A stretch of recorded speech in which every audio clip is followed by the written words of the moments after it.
Welcome, everyone. We are extremely grateful that you could join us on this very special day, a day in which we celebrate the lives of four amazing young men.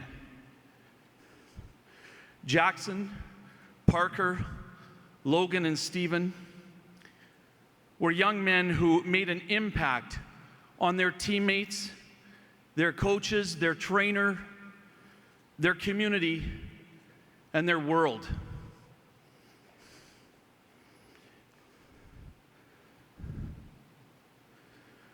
On Friday, April 6, 2018, our organization, our families, and our community was devastated by an unthinkable tragedy. Over the past 11 days, we have been searching in all that we have to understand the question of why. As dark as our world has been, we have been incredibly blessed by a nation and a world that has wrapped their arms around our Broncos family.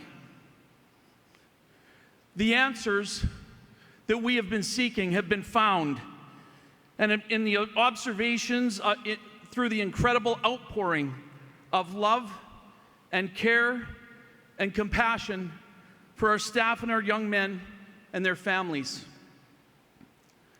We have witnessed a nation that has reached out through words and thoughts and prayers and gifts, and we thank you. You see, we've asked for nothing. To be honest, no one really knew what to ask for. But the world has responded with so much. We know that this love, this care, and this compassion is truly Jaxon and Parker and Logan and Stephen reaching out to all of us. They, along with their friends and coaches who were lost, are the rays of light that makes our darkness bearable. It is them who continue to live in our hearts and our minds, and who makes our world a much kinder and better place today than it has ever been. To them, we say, we hear you, and we feel your love.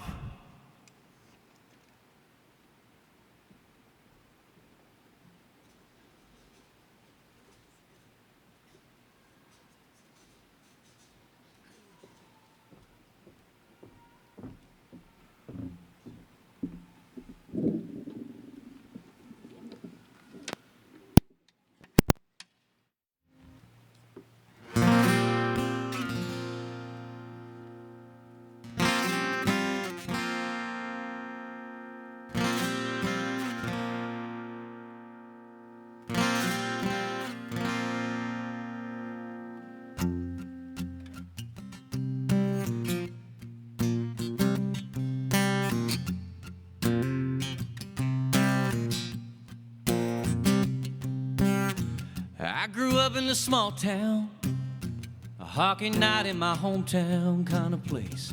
It was really not much around, you blink and you miss it. I never knew what life would bring, but I always had big dreams. Early mornings down at the rink, and every night I'd wish that I'd get a shot on the big game. Hear Ron McLean say my name, so I played hard and dreamed about the day I'd lift the Stanley Cup up high, 'cause that's where I come from, that's who I am. Hard-working and God-blessed, yes sir, thank you man.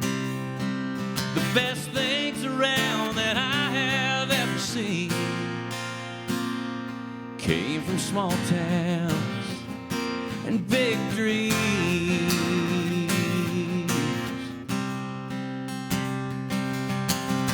One thing that never changed much We all share the same love of this great game. Yeah, I always get the same rush since I made it to the league. And I can see it as I travel round. It doesn't matter about our background, 'cause in hockey all of us have found a great big family. And that's where I come from, and that's who I am. Hardworking and God blessed. Yes, sir, thank you, man. The best things around that I have ever seen came from small towns and big dreams.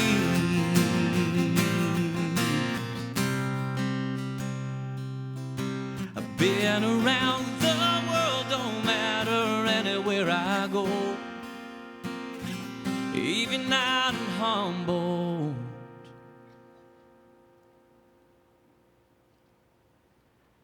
I found my kind of folks. It's about you and who you are. You're always in our minds. As I play with all my heart, I hope you find that's where I come from. That's who I am. Hardworking and God blessed. Yes, sir, thank you, man. The best things around that I have ever seen. Just look around, just see just what I mean. The best things around that I have ever seen came from small towns and big dreams. And that's where I come from, and that's who I am. And that's where I come from, and that's who I am.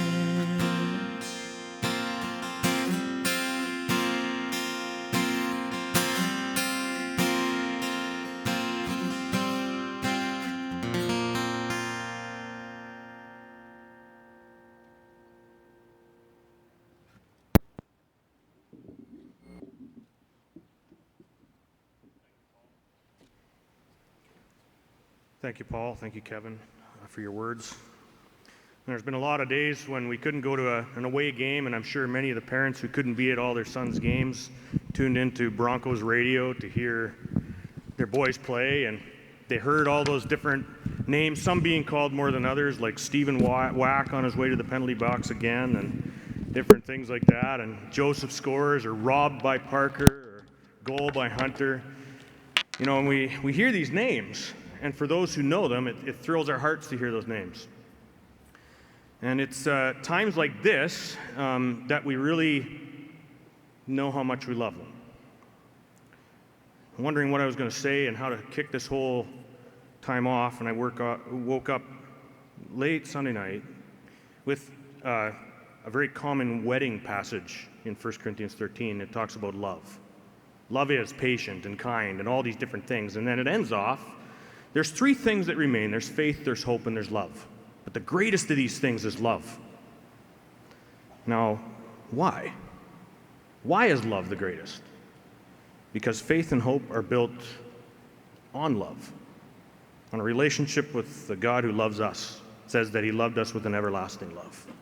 Much like you parents, you moms knew what it was to carry your son. You loved him before he was born. You loved him while he grew up, while he skinned his knees, while he beat on his little brothers, while he teased his cousins. You loved him while he played hockey and after the season was done. Why is love the greatest? Love is the most painful thing in the world. We mourn, we grieve because we love. And yet it's also love that helps us to move through this. It's the love of our family and of our friends and the support of really a nation, the support of one another. It's going to be the sharing of memories, the moments in life where we have sort of fallen in love with those people.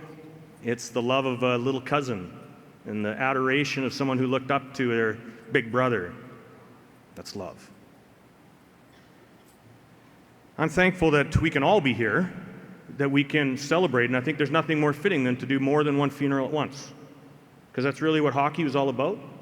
It's not everything that these boys were known for, but it showed on and off the ice that they loved each other. And it's a really fitting thing that they were a brotherhood, in a sense. And they're also a support base for one another now. They have their brothers that are sitting behind you. They love them.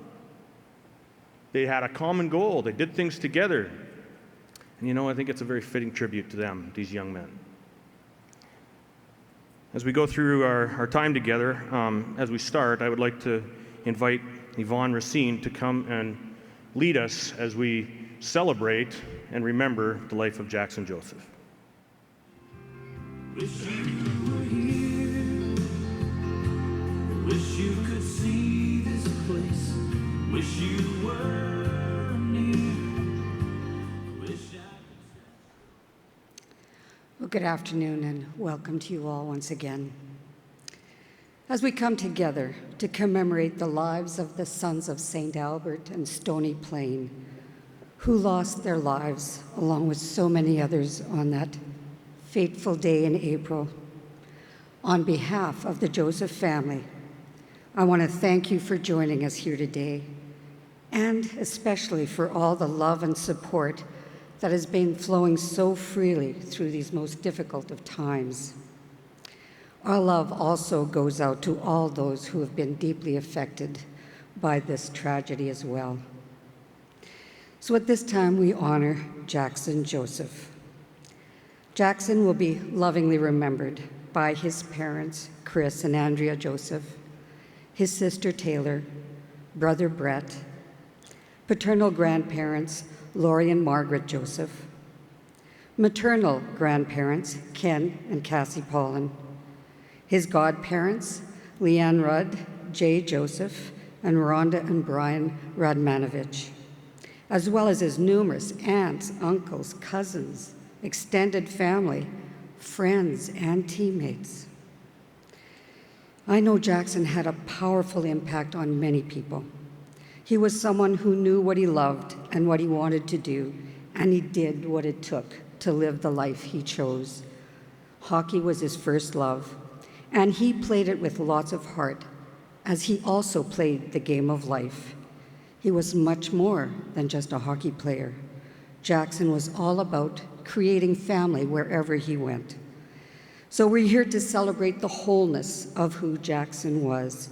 And so without further ado, we're going to begin the tributes to Jaxon with someone who's known and loved him all his life, his godfather, Uncle Brian Radmanovich.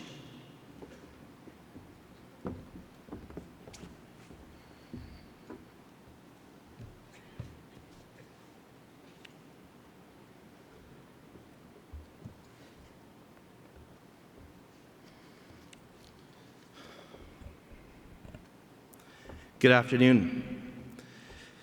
Before I begin, I would like to express my sincere condolences to the Hunter, Tobin, and Wack families, as well as the families of the other members of the Humboldt Broncos that were lost. May all of our thoughts and prayers continue to go out to those who are still with us, fighting for their lives and trying to recover from this horrific accident. I'm honored to stand before you this afternoon and pay tribute to Jaxon. Chris and Andrea raised Jaxon to be kind, caring, thoughtful, but above all, to be respectful. Jaxon was all of these things and much, much more. Jaxon was a great brother to both Taylor and Brett. Jax was Brett's big brother and best friend. He was Taylor's protector, like all brothers, and always watched over her. Jaxon loved Brett and Taylor very much. Our families are very close, and our daughters, Kristen and Caitlin, grew up with Jaxon, Taylor, and Brett. And Jaxon was the brother that Kristen and Caitlin never had. He even kept tabs on Katie in high school, keeping an eye out for her for Uncle Bry. making sure she was fine, and Jax looked out for Katie like she was his sister. They had lots of fun together over the years, creating lifelong memories. Last Sunday, we sat down and watched silly videos that Taylor produced of them singing and dancing. Jaxon was the star of the show, showing off dance moves like only Jax could do, lip-singing to Glee. They were young, so innocent and precious, doing what they loved to do, hang out, make each other laugh, and enjoy the undeniable love and lifelong friendship that they were developing. This made Andrea, Chris, Rhonda, and I very proud and happy as they were there for one another. Now Taylor, Brett, Kristen, and Caitlin have a guardian angel watching over them and protecting them from above. I'm so proud to be Jaxon's godfather, and as godfather, I have the responsibility to watch over Jaxon, to be there for him, to support him, to guide him through life. Chris and I would always joke with Jax, and I'd say, Jax, you wait until you get married, because Uncle Brian is going to tell all kinds of stories about you at your wedding. But instead, Jax, I'm having to speak at your memorial service, but I promise to honor you for the wonderful young man that you are. I take the responsibility of godfather very seriously, and I try to be a good role model for Jax, or just be there for him when he needed someone. Over the past few years, as Jaxon moved away to chase his dream, I would call him up to see how he's doing. I'd say, hey, Jax, what you up to? This is Uncle Bri. Jax would always say, I know it's you, Uncle Bri. And he'd snicker just a little. Jax would always say, how are you doing? And then we would talk about hockey and how he was doing. We discussed stats, and he would say he's doing okay, but Jaxon was never one to boast. But I always knew he was doing better than just okay. He was doing great, especially this playoff run. We would always end our call the same way. Jax would say, Uncle Bri, I really appreciate you calling me, thank you. And I'd say, no problem, Jax. Take care, kid, I love you. And he would say, I love you too, Uncle Bri, and we would hang up. That same conversation happened a few days prior to his last playoff game in Humboldt. The only difference was that this time, Jax told me that he was very excited because Mom and Dad were coming to watch him play. Jax was always so proud to have his Mom and Dad and his Papa in the stands. Jaxon embraced his new life in Saskatchewan, his home away from home. He was living life large. Andrea and Chris shared some pictures and stories of how Jax was fitting into his new life as a country boy. Jaxon the hunter. Well, not exactly the hunter. Jaxon was one of the bush boys.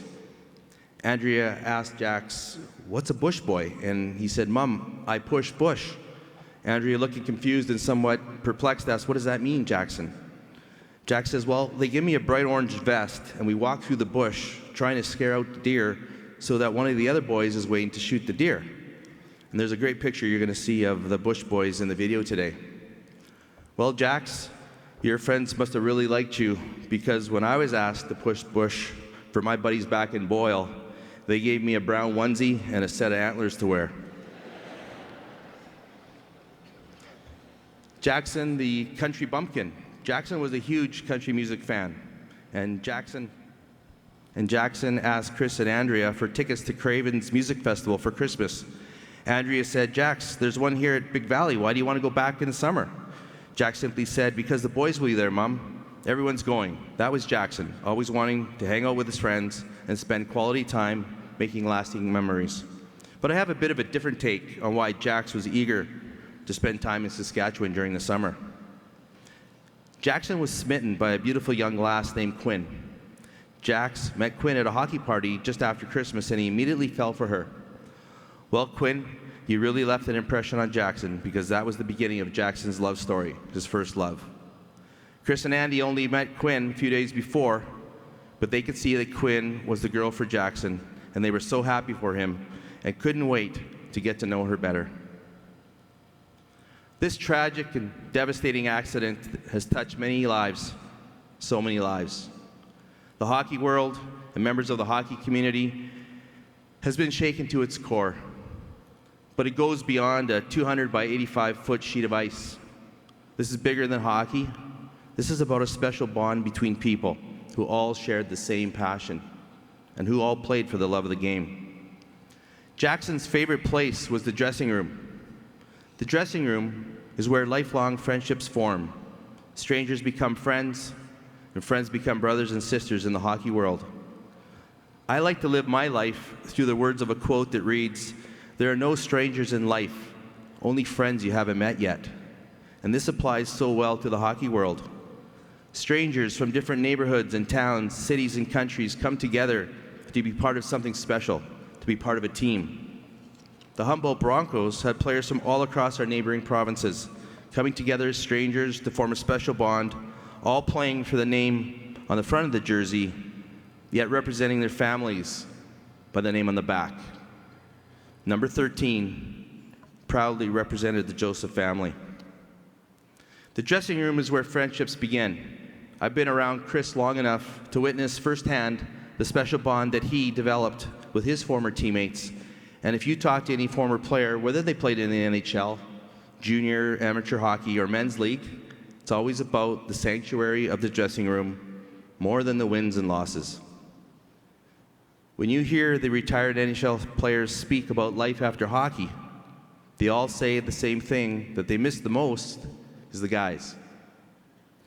I had an opportunity the other day to reach out to Jason Strudwick.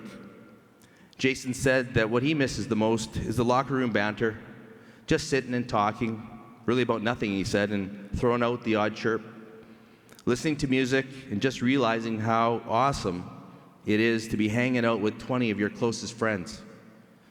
Jason said these were some of his best memories as a hockey player. Jaxon loved that part of the game too. These players arrive as strangers, yet they all leave as friends, undeniable, lifelong friends. Chris mentioned that he's been contacted by all sorts of people from all over North America, and that this is an international tragedy, and it's true.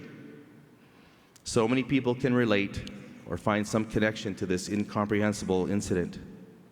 To honor Jaxon, number 13 of the Broncos, I would like to share some words of encouragement, support, hope, strength, and unwavering love to all that are mourning, yet celebrating Jaxon and the lives of his Humboldt Bronco family that have all left us way too soon.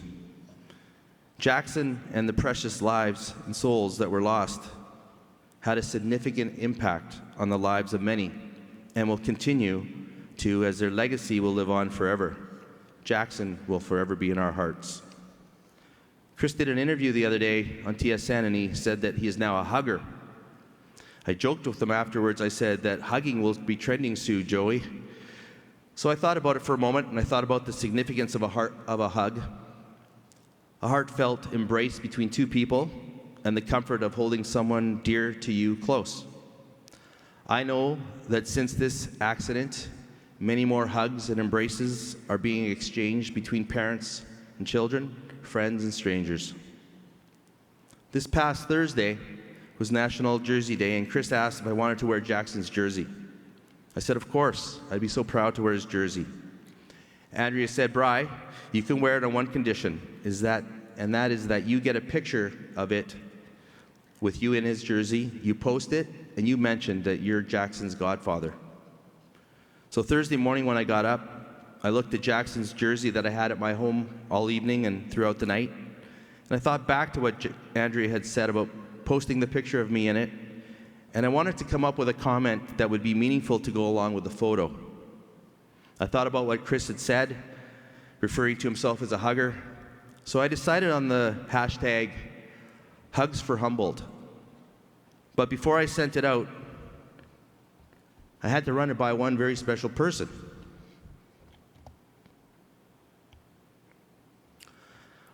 I sent Jaxon a text that simply read, hashtag Hugs for Humboldt, love Uncle Bri. It showed delivered on my iPhone, so I knew Jaxon received my text up in heaven and he had approved. I took that picture of in Jaxon's jersey and I posted it along with the hashtags Uncle Bri, proud to wear your jersey, Hugs for Humboldt. Honor the memory of Jaxon and all those lost with a heartfelt hug. Let hashtag Hugs for Humboldt be a reminder to never let the loss of these precious lives fade and be forgotten. They were all part of the hockey family, the brotherhood and sisterhood that played for the love of the game. At the end of every game or series, wouldn't it be great to see those who share the same passion for the game embrace one another with a hug, symbolizing the friendship, camaraderie, and respect that they have for one another, and to always remember and honor Jaxon and the lives and spirit of the Humboldt Broncos, as well as the 4 members of the Swift Current Broncos who all passed away chasing their dreams and playing for the love of the game. Jaxon will forever be remembered as a wonderful, respectful young man who leaves behind a loving family, teammates, and many friends. Jaxon's legacy will live on for eternity. Through this horrific and tragic loss for the Joseph family, the Humboldt Bronco families, the hockey world and beyond, and in the memory of Jaxon Joseph, make this world a better place. Make our world the dressing room of life. Hashtag Hugs for Humboldt. Miss you, Jax. Love you, kid. Uncle Brian.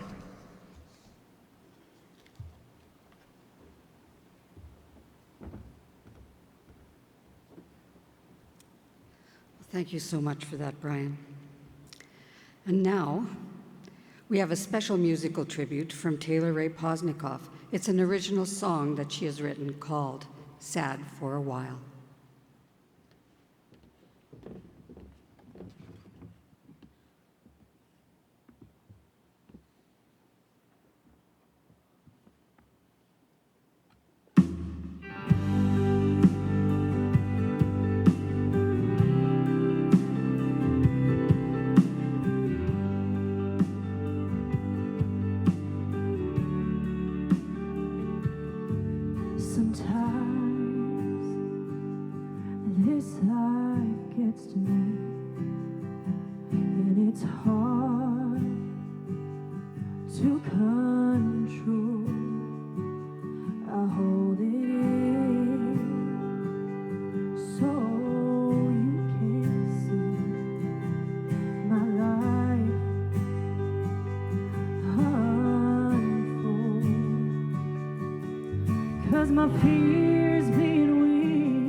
At this point, I just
It's hard to sit there and not clap, isn't it? Taylor Ray, it's the third time I've heard that song, and it just touches my heart deeply every time I hear it. What a beautiful tribute. Thank you so much. And now I'd like to invite Jackson's girlfriend, Quinn Courtney, his sister Taylor, and brother Brett to come up to read a poem and share a tribute to Jaxon.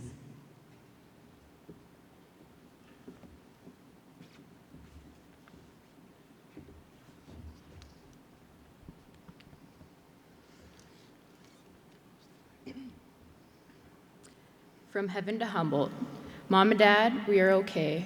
We are okay. I am with my bros. We are going to play shinny with the Swift Current Broncos. They will show us the ropes. It will be a blast. They have the experience and seem so fast. Bus driver Glenn is our #1 fan. He brought the papas and grandmas to sit in the stands. They are so excited, don't care if we win, just want us happy and hold up our chin. Coach Cross has some moves. He is really sick. He showed us some dangles with his new gold hockey stick. Coach Hogan taught us to be great young men. We practice brotherhood daily. It has all sunk in. We now have angel responsibilities and have all brought in, stats guys Hines said. I wiped the slate clean. Let's go, boys. Light up those kids' dreams. The mic is on, Bieber is ready to go. With the Swift Current Broncos here, he thinks it's the show. I have to go now. They're dropping the puck. I might get that hat trick with some angel luck. I want you to know I will watch over you and keep you beside me. If my light goes dim, my brothers will reignite me. Tell everyone else we will watch over them too. The injured billets, we love them as much as we do you.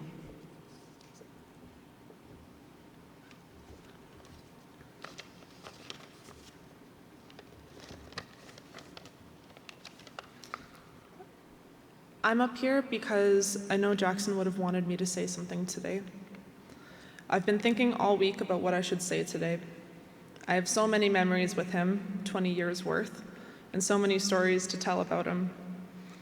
But today I am not going to share a story, mostly because I think it would be too difficult to speak on, and partly because there were a lot of moments where you just kind of had to be there. Instead, I wanted to talk about what I've been feeling since the accident. Lately, I've been asking myself a lot of what-ifs since the accident. What if the bus had left 10 seconds later or earlier? What if the bus broke down or stopped to get gas? What if Jaxon had decided to pursue academics instead of hockey? Might be a stretch, but you get the idea. So many what-ifs have been running through my mind so that the end scenario had Jaxon and the team arriving safely in Nipawin, ready to play the game they love. But it didn't end like that, and now we are here. I like to think things happen for a reason, or at least for a purpose. I hate that my brother was taken away from me so soon. He didn't deserve it, and neither did his teammates, his coaches, his trainer, the announcer, the driver, and the statistician. No one deserves this. But I keep trying to come up and justify a reason for why our boys were taken away so soon from us. There's an image that has been circulating recently online with the Humboldt Broncos logo on it. It reads, "They woke up that morning with hopes to win the game, but instead they united the world." Maybe my brother's purpose in this life was greater than one we initially thought, and maybe this was meant to happen. So if that means that my brother Jaxon was meant to unite the world, then I guess I have to come to terms with it. I will always love you, Jaxon. You will always be my little brother, my partner in crime, my best friend. Even though you are not with us now, all of that will never change. I know you are watching over us today and forever, and I will always hold you by my side. You will always be in the back of my mind telling me to stop overthinking something, or helping me to make light of something serious.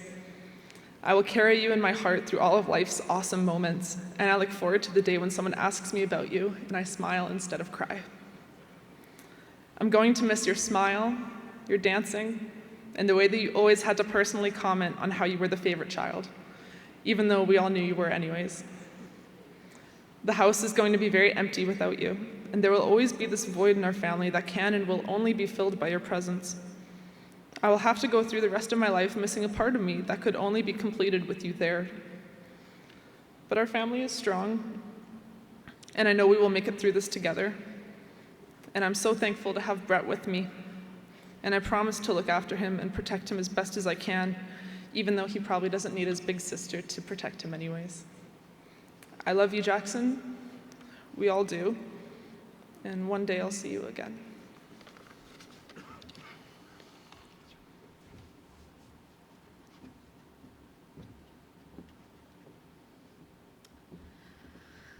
Well, again, thank you so much to Quinn, Taylor, and Brett.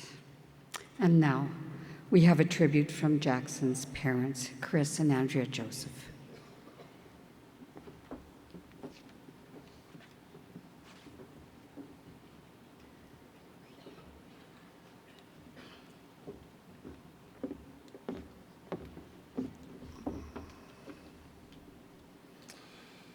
We would like to thank all of you for coming and sharing this time celebrating our beautiful, charming, kind, loving son, Jaxon. Jaxon, first of all, we miss you very much. Past week, since the bus crash, has been the hardest thing any parent can possibly go through. But today we will celebrate you and Logan and Parker and Stephen and try to get through that the best we can. I've found in the past few days that I have a trigger word that makes me sad, but it makes me happy, and that word is proud. We are so, so, so proud of you, Jaxon. I would like to tell you all some things about Jaxon that made him happy and made us proud. Teammates. He loved hanging out with his teammates, from Dowsk to Terps to Herms to Hyder, Plotz, Shotzi, Lukes, Fisk. Hockey players aren't very good with the nicknames, obviously. All of his buddies, from the novice Golden Bears to the Midget Blues to the Broncos. When the boys were young, they would play street hockey at our house. When they were older, playing in Saskatchewan, they would got a weekend off from the coach. They would come into town and go out and party together. Jaxon truly loved hanging out with all his teammates. I do want to share one memory. Jaxon's first billets in Beaver Valley. He was playing junior B there. It's a memory that they shared with some of the following players that they billeted. In his first year away from home, Jaxon was having a bit of a slump.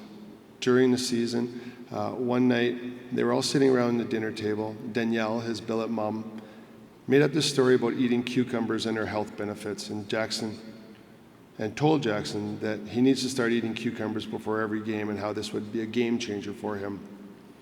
So for his next game, Jaxon brought an entire cucumber to him with him to the rink to eat before the game. Well, sure enough, he scored the following 2 games. I called Corey, his billet dad, and I asked, "What's with the cucumbers?"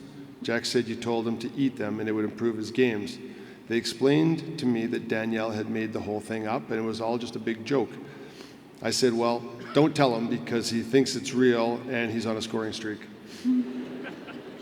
Needless to say, the following billets and his other teammates have been eating cucumbers since, and Jaxon's theory of eating cucumbers for pregame is still inspiring kids today. Some Saskatchewan firsts.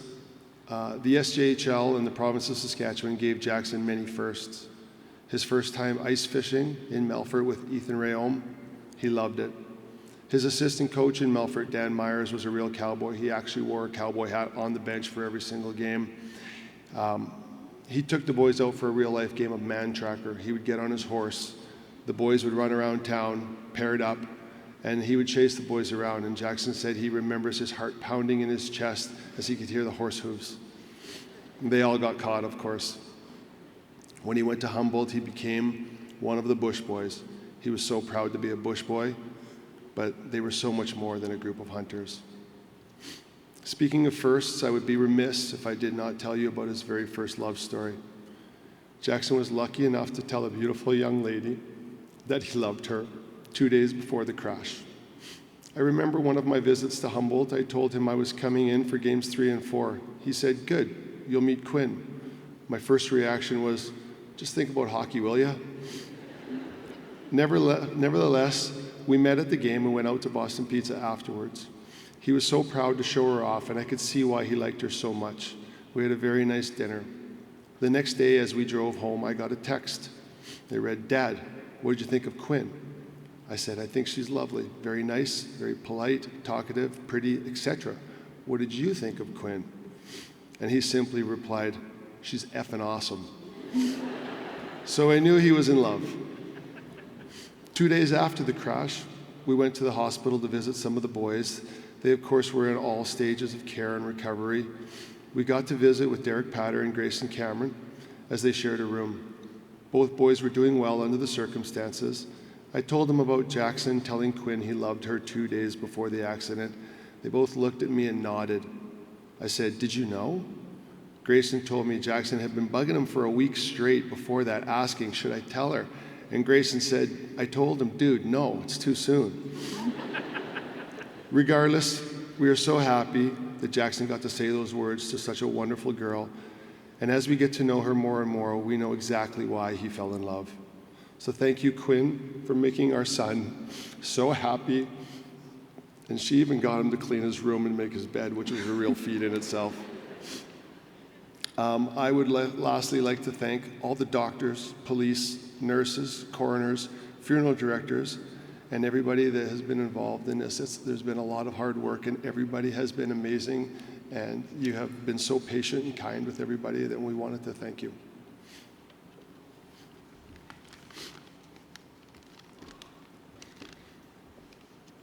I just have a story to share with everyone that is a fond memory. My sweet Jaxon. He loved to tease all the time, especially me.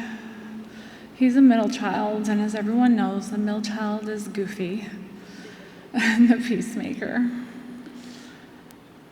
Well, he loved to make me smile, and when he moved away, he started to always say he was number one, which made his brother and sister really jealous. He'd be in the kitchen, and wherever he would be, he'd be like, "Mom, Mom," and he'd keep saying it. And I would ignore him because I knew what he was gonna do. And I would finally turn around and I'd look at him and he would do this. He would beam his beautiful smile, and I would love his smile and smile back. And of course I'd have to say, "No, you're not," as he has a brother and sister too.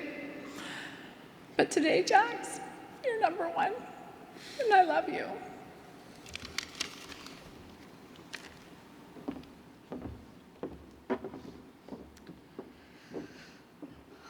Thank you so much to Chris and Andrea. You know, we know that Jaxon touched many lives in his brief time here. We're grateful for him and for what his life has meant, as we wish him much love, joy, and peace in his new dimension in living. And I just want to thank you all for being here to honor Jaxon and the other boys here today.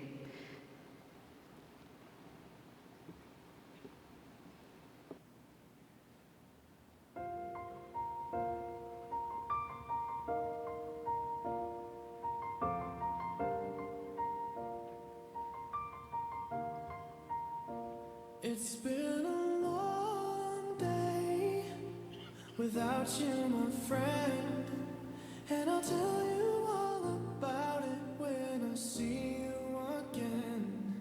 We've come a long way from where we began. Oh, I'll tell you all about it when I see you again, when I see you again. Why'd you have to leave so soon? Why'd you have to go? Why'd you have to leave me when I needed you the most? 'Cause I don't really know how to tell you without feeling much worse. I know you're in a better place, but it's always gonna hurt. Carry on. Give me all the strength I need to carry on.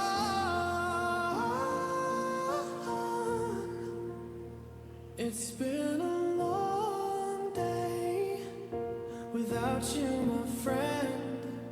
And I'll tell you all about it when I see you again. We've come a long way from where we began. Oh, I'll tell you all about it when I see you again. When I see you again.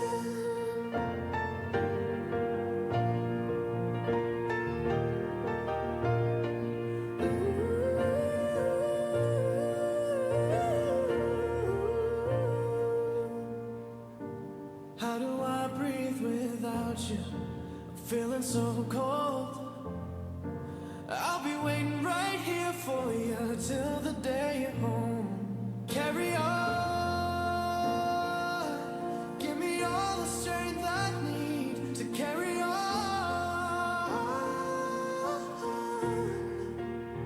So let the light guide your way. Yeah. Hold every memory as you go, and every road you take will always lead you home. Oh, it's been a long day without you, my friend, and I'll tell you all about it when I see you again. We've come a long way from where we began. Oh, I'll tell you all about it when I see you again. When I see you again.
It's perfect outside, it's like God let me die, love the weather. Got the whole crew here, I ain't seen some of them in forever. It's one of those never forget it, better stop and take it in kind of scenes. Everything's just right, yeah, except for one thing. You should be here, standing with your arm around me here, cutting up, cracking a cold beer, saying cheers. Hey y'all, it's sure been a good year. It's one of those moments that's got your name written all over it. And you know that if I had just one wish, it'd be that you didn't have to miss this. You should be here.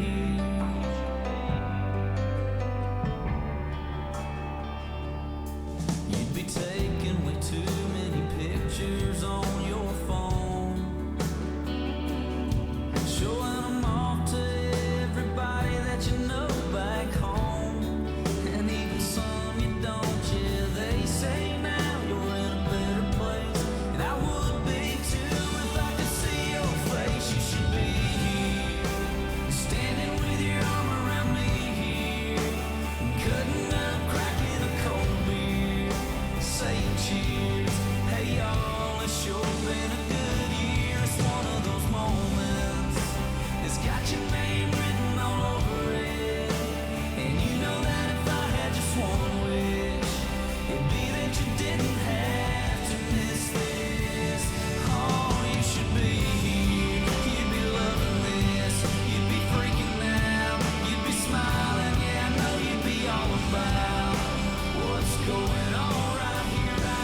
you should be here.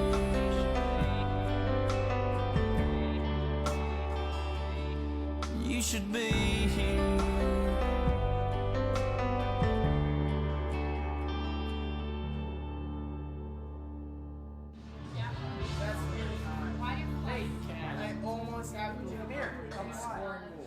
Hey, fuck, we did it. You're the best.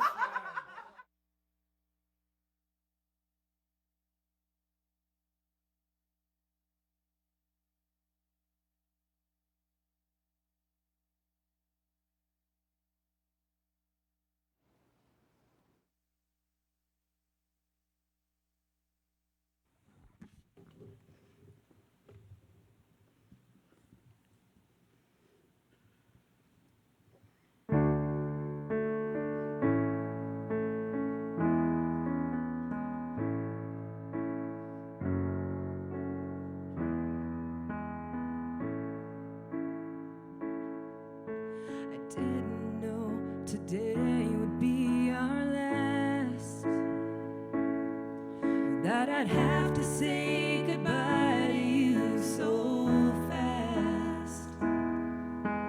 I'm so numb, I can't feel anymore. Praying you just walk back through that door and tell me only dreaming. You're not really gone as long as I believe.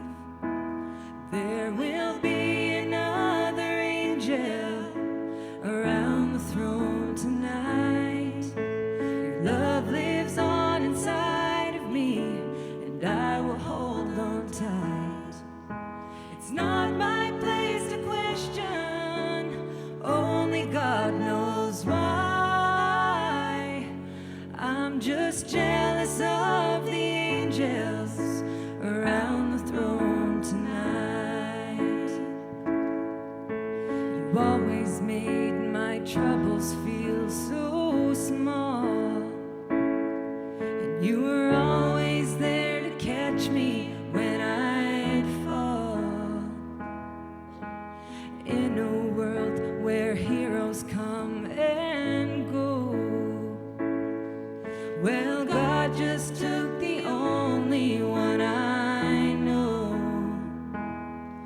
I'll hold you as close as I can, longing for the day when I see your face again.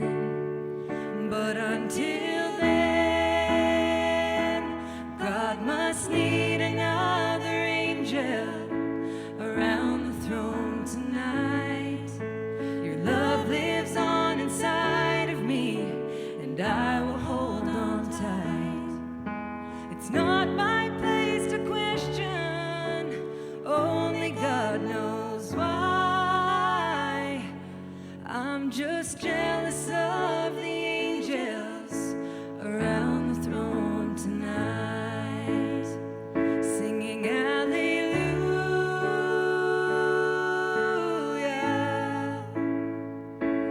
hallelujah,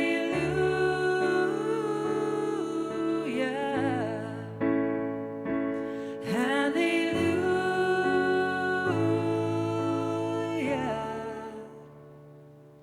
I'm just jealous of the angels around the throne tonight.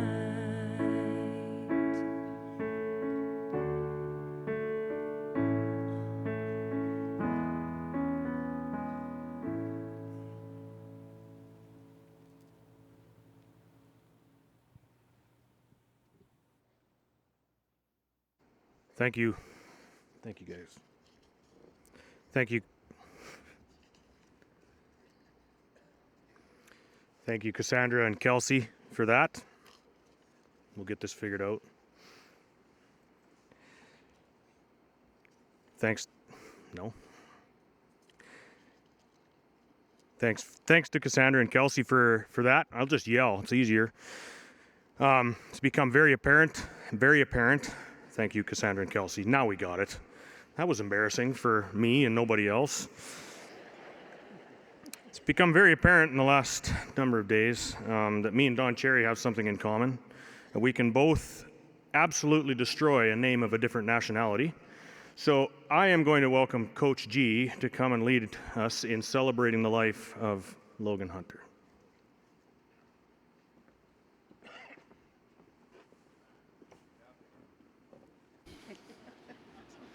My teacher voice isn't that loud.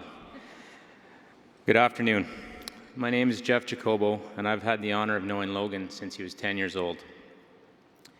Logan Hunter is survived by his mother, Shauna Nordstrom, his father, Lawrence Hunter, and wife, Ginny, siblings, Shaylin and Shelby, Katie, Sarah, and Kirk, Grandpa Conrad, Grandma Shirley, Grandma Edna, and friend Pete.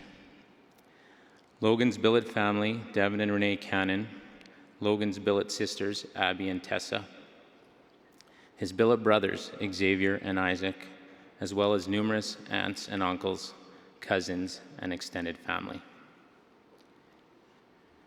On behalf of Logan's family and myself, I would like to offer our condolences to Logan's billet brother, Adam Harold's family, to all of the families that are celebrating their sons' lives today, the Wacks, the Tobins, and the Josephs, to the survivors who have lost a huge part of their hockey family, to the Humboldt Broncos family, and everyone else that has been affected by this tragic accident.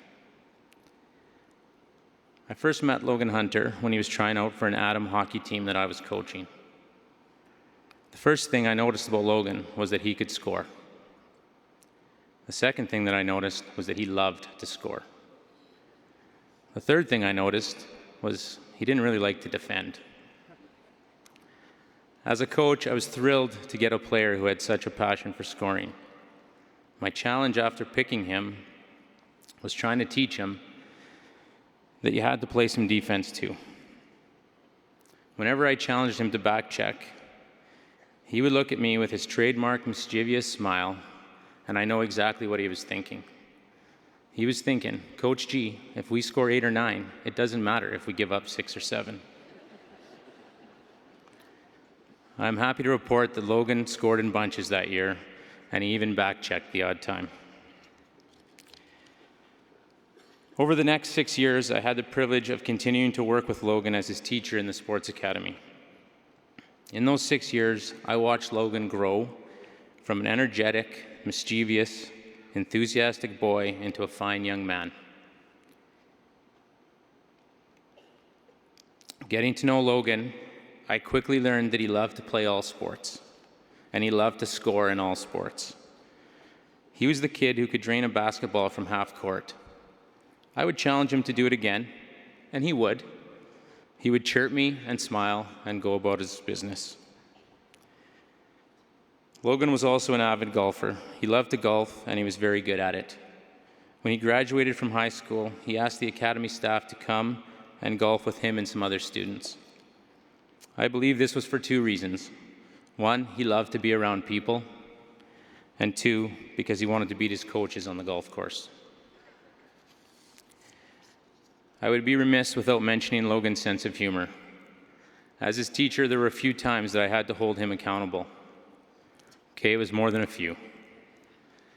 The challenge for me was making sure I did not laugh when doing so, because Logan's sense of humor was beyond his years.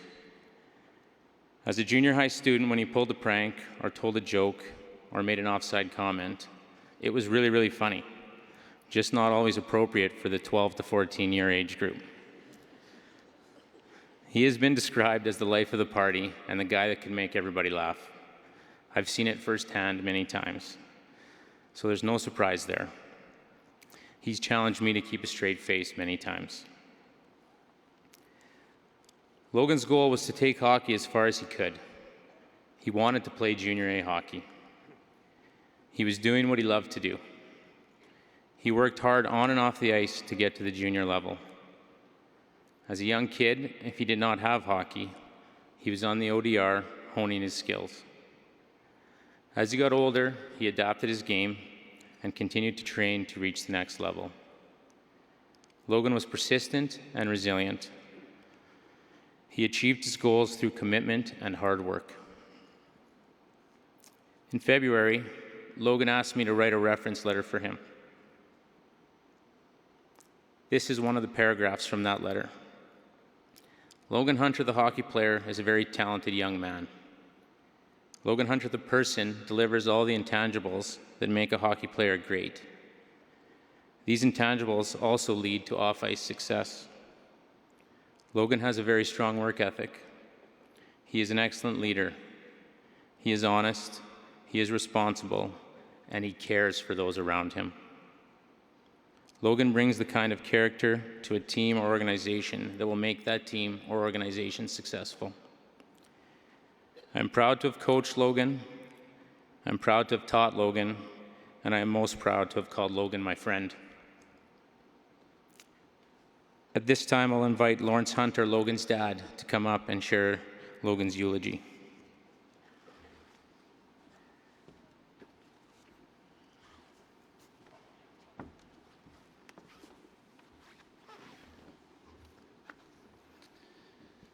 Good afternoon. Logan William Hunter. Words are hard to manage today. Losing my son was a devastating tragedy, and I'm experiencing my worst nightmare. No parent should ever have to go through this terrible tragedy. No one should have to bury their child. I've experienced so many emotions: anger, grief, sorrow, but ultimately love. Logan was born on November 9th, 1999 in Drayton Valley. We were filled with this unimaginable joy to have given a son. Our dreams of sharing a life with a beautiful boy had begun. We chose the name Logan for the powerful and strong feelings it portrayed, and as Logan grew, these characteristics definitely described him more and more. Logan was immediately showered by love from his two beautiful sisters, Shaylin and Shelby. They soon lovingly called him Logie Bear. This was such a fitting name, as this little guy was forever getting and giving the best hugs. Logan somehow had the intuition to feel a person's need to have a hug. He would be sitting quietly on the couch or off in the distance observing, and then he would just jump up and go give someone a hug. The power this has is so amazing. He did this with friends, he did it with family, and I've seen him share hugs with people he never knew. His love was endless. Logan was fortunate to be surrounded by so many people that loved him. Shaylin, Shelby, and Logan shared a special bond at an early age that continued to grow stronger every day.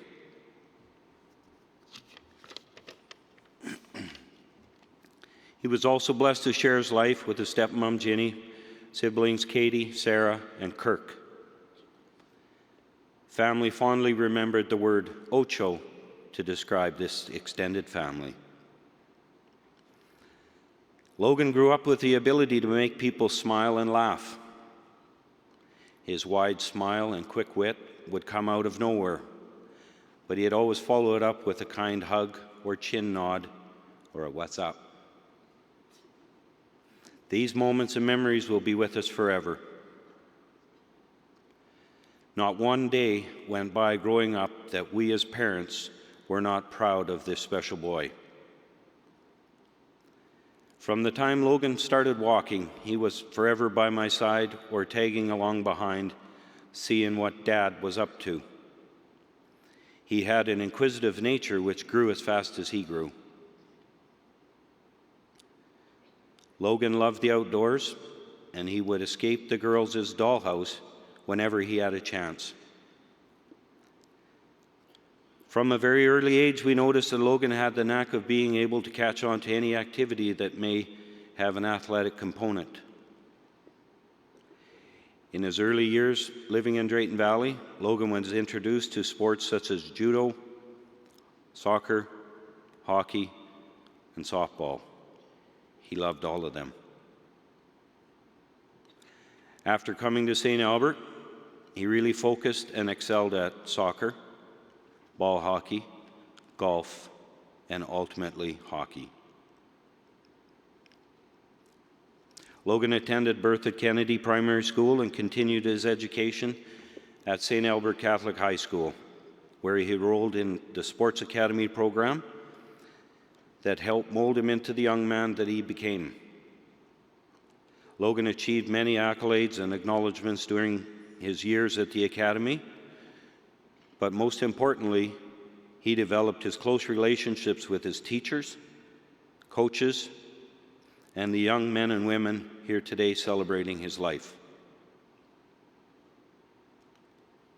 Logan's number one passion indeed was hockey. Many times his priorities were conflicted as he had to choose hockey tryouts or games over family functions. This truly was not easy for him, as he so valued and loved his family.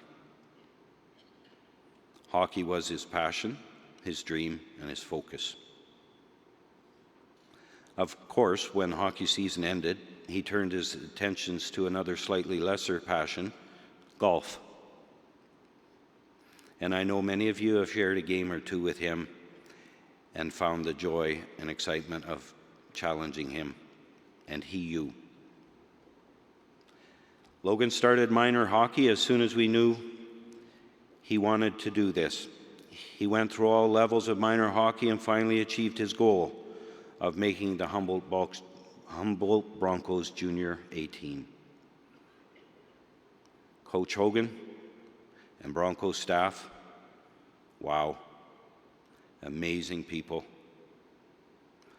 that helped transition our son into the young man he became. A young man that was a gentleman and a true sportsman.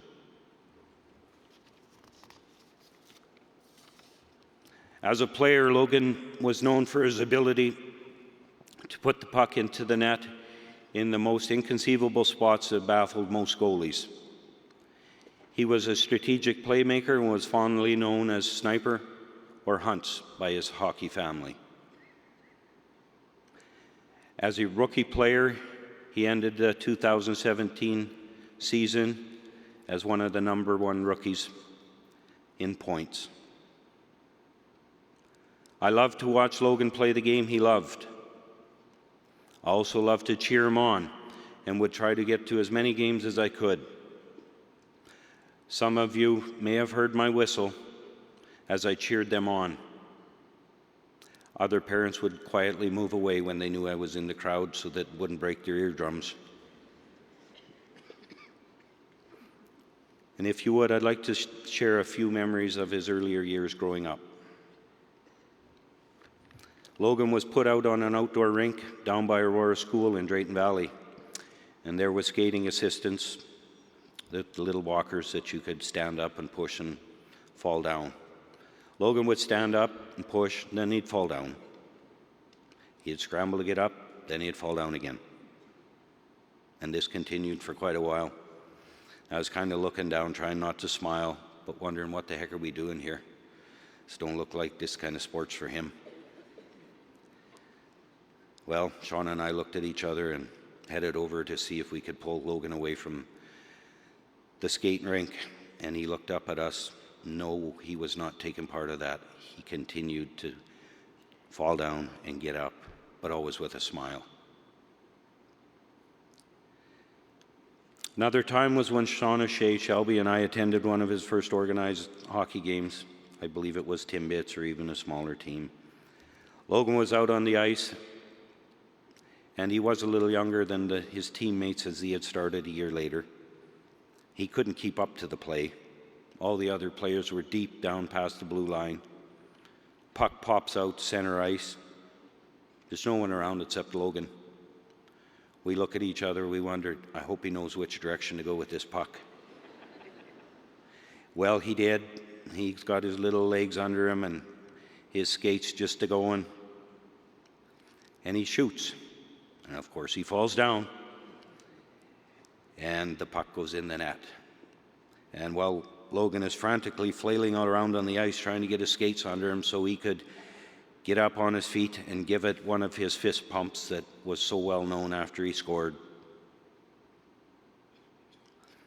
Logan had many off-ice memories too. Fun, happy family memories, including time Jeannie and I took the Ocho family to Puerto Vallarta for a week. Logan's favorite thing to do was play in the pool with his goggles on and then go up to the swim bar and ask for a virgin pina colada.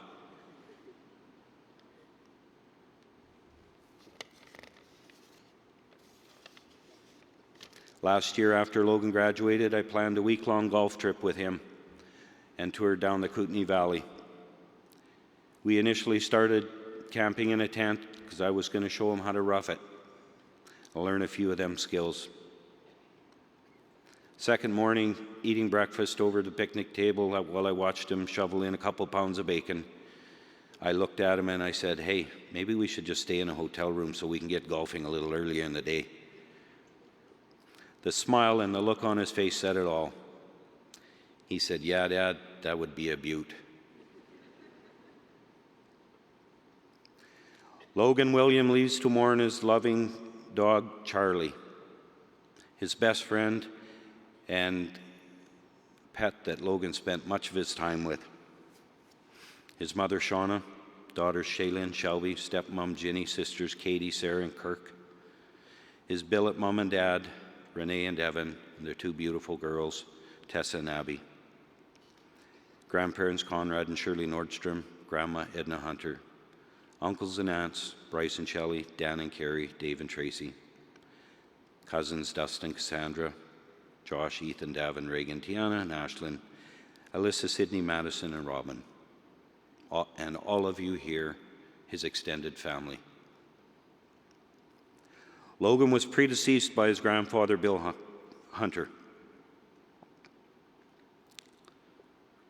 On behalf of Logan's family, we wish to express our sincere, heartfelt thank you to everyone here today, friends, family, Logan's billet family, the entire Humboldt organization, Reverend Sean, Humboldt Broncos chaplain, community of Humboldt, Reverend Bob and staff at North Point Community Church, Gary and the magnificent staff at Conley McKinnon Funeral Home in St. Albert. All the donations to the Humboldt families, the hockey players, and their families, including Stars, Air Ambulance, and the GoFundMe. There's been such a wonderful outpouring from so many, and this means so much to us. Some people might say time heals all. I haven't grasped that yet, because right now it doesn't feel possible. I do know one word that has brought me some inner peace. That word is love. I know our son Logan swelled with love. Love of family, love of friends, love of animals, and love of sport. I do know that all the support, compassion, and kindness could not have been shown if we did not love one another. With the love of our families, friends, and love being shared all over the world, this tragedy will find some peace as we share love with each other.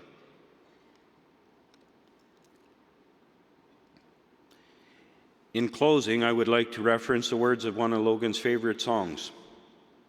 It meant so much to him, especially when he was away from home playing hockey. The song is Country Roads by John Denver. Country roads, take me home to the place I belong. The radio reminds me of a home far away. So many phrases in this song grabs hold of your soul, and you cannot help singing along. Cannot help singing. Logan found peace and serenity listening to this song, and I believe it gave him, while he was away from home, some peace and solitude on his long bus trips.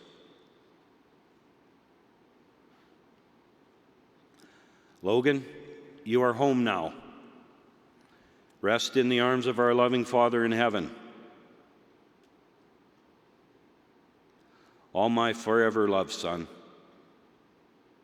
Daddy.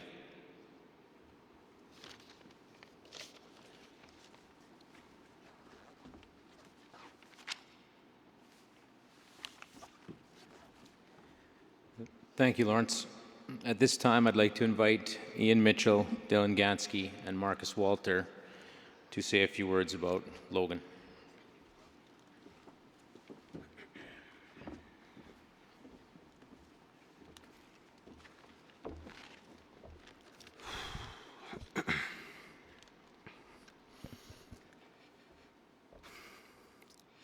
When I woke up on the first day of grade 6, I never would have guessed that I'd be meeting a lifelong best friend for the first time. I remember him on that day as a cheeky young kid with a Bieber haircut, looking to tease the girls and compete with us guys. Well, at first glance, it would appear that nothing has changed at all. But as we know, that could not be further from the truth. I was blessed to be able to grow up with a person like Logan. He was everything you could ever want out of a friend. He was funny, caring, and competitive, always there waiting for the chance to play mini sticks, basketball, or golf. I always knew that I wasn't tough when competing against him, and of course, if you did end up beating him, it wouldn't be long until he had you in a headlock. So he made sure that even if he lost, he still ended up winning. The other day, I received a message from Cole Anstruther sending his condolences and telling me a story about occasions that he and Logan would just hang out to talk about how much our group of friends meant to him. This text from Cole was the most touching message I received over the past week, and it flooded me with past memories of our time with Logan. As many of you know, Logan took his time to get his driver's license and often relied on his pals to pick him up for school in the morning. If I were to go back through all the messages with Logan from high school, I would bet nearly half would be about if he could have a ride. I'd show up to his house at 7:45 after threatening him the night before that if he wasn't ready when I got there, I was leaving.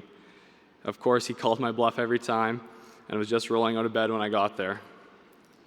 I'd wait around for him to walk out that front door looking the same as every other morning.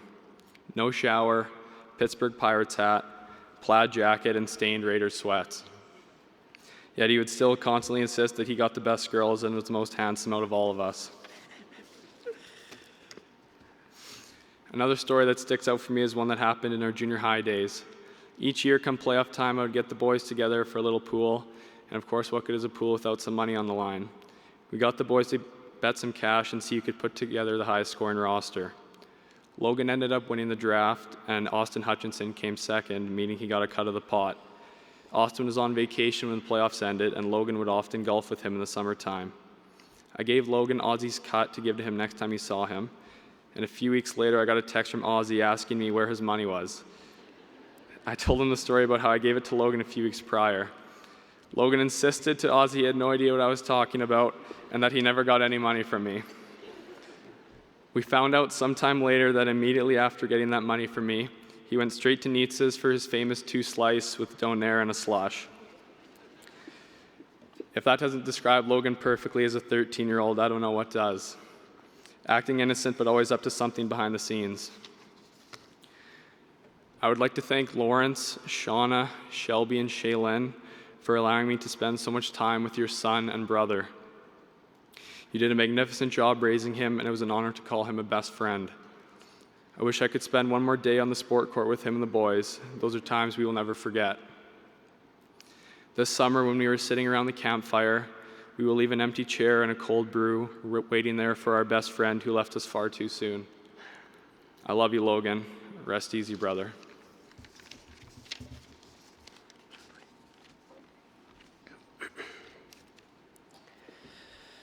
When I think of Logan, I don't think of him as a friend. I think of him as a brother. All throughout our high school years, we were side by side. Whether we spent our time at the rink or out chasing girls, we did everything together. Me and Logan were inseparable. Everyone always knew when you see Log, Dill's probably not too far behind. Logan made an impact on everyone he met. His personality was unmatched. He was always happy and loved to be around people. Even when I really just wanted to hang out some days, he always had somewhere he wanted to go, someone he wanted to go see. Sometimes I felt like there was no one I could ever meet that hasn't already met Logan.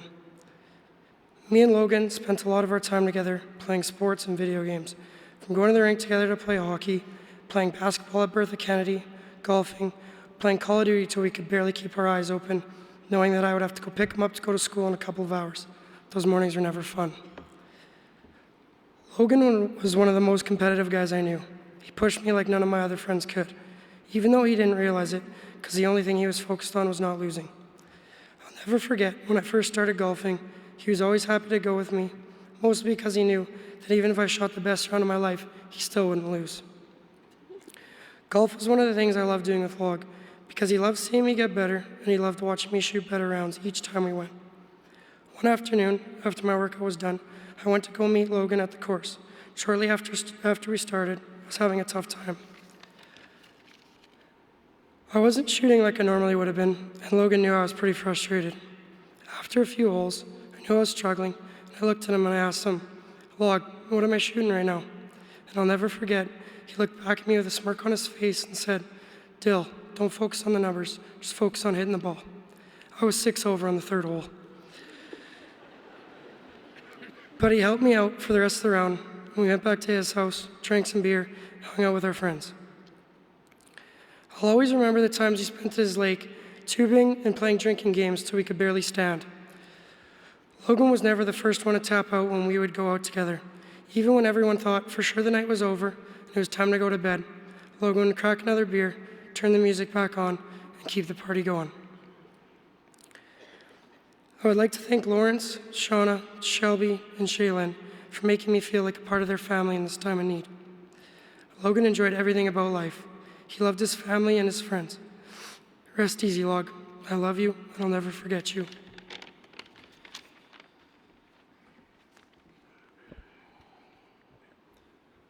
I'm proud of you, Logan, for not only the outstanding hockey player you were, but also the incredible person that we all knew and loved. You impacted so many people in a positive way just by being in the same room as them. Before I met you, I had never met anyone as charismatic and funny as you were. If you asked anyone about Logan, they would tell you that there was never a dull moment when he was around. You always carried a bright smile on your face that I came to know and love, and I'll never forget the times that we shared.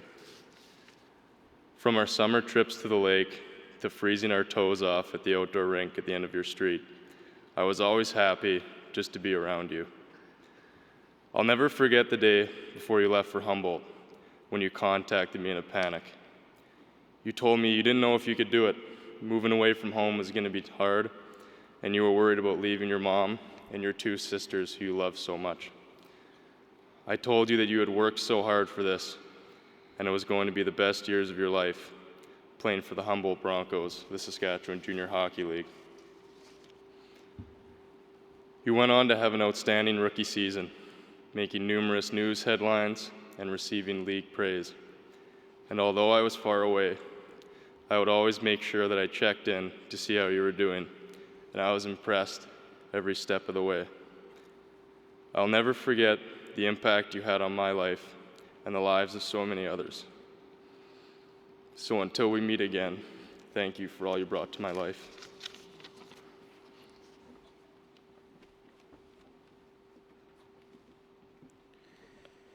Good job, guys. Now I'd like to call up Lisa Alves Antunes to read a letter that Logan's mom, Shauna, wrote.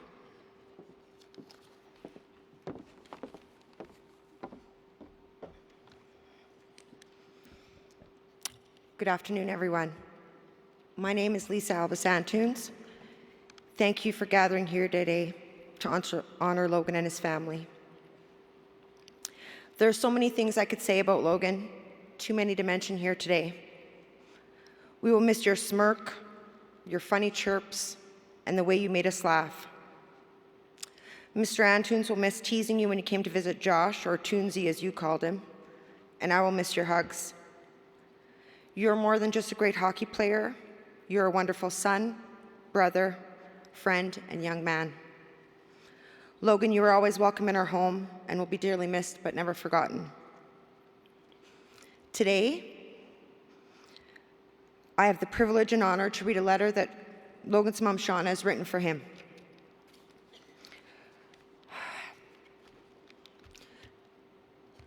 Dear Logan, my beautiful son,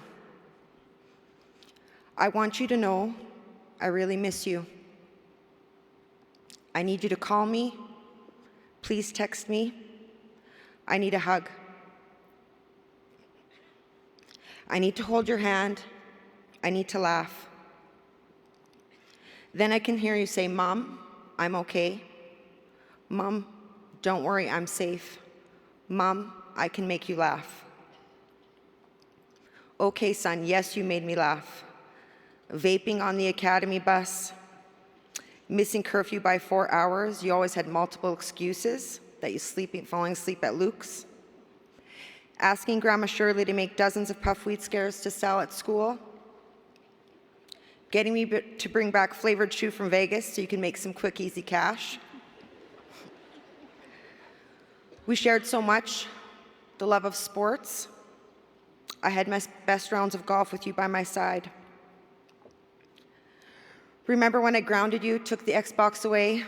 6 months later, you unwrapped it at Christmas and said, Mom, best gift ever. Logan, I promise to love Charlie deeply just like you did. I will take care of him, don't you worry. I promise to protect Shaylin and Shelby. I promise to keep working on my fairway game. I know it needs work. Logan, I will hang out with the boys. Laker, Footer, Toons, Gan the Man, Pallies, Parthy, Panny, Joey, Luke, Jack, Mitchie, and Mark. We will share funny stories and you will make us laugh. You didn't want to go. This I know. I feel you around me. You're on a bus going to a playoff game with your friends. You are ready for that game.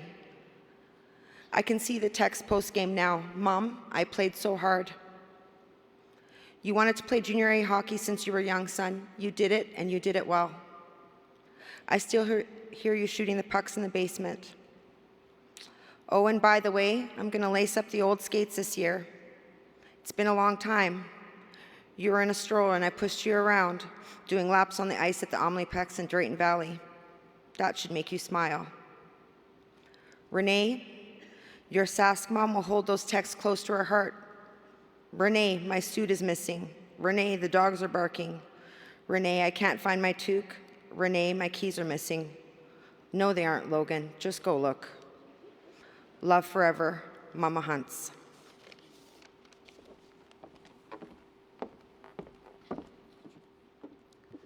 Thank you, Lisa. On behalf of Logan and his family, I would like to thank you for helping us celebrate his life today.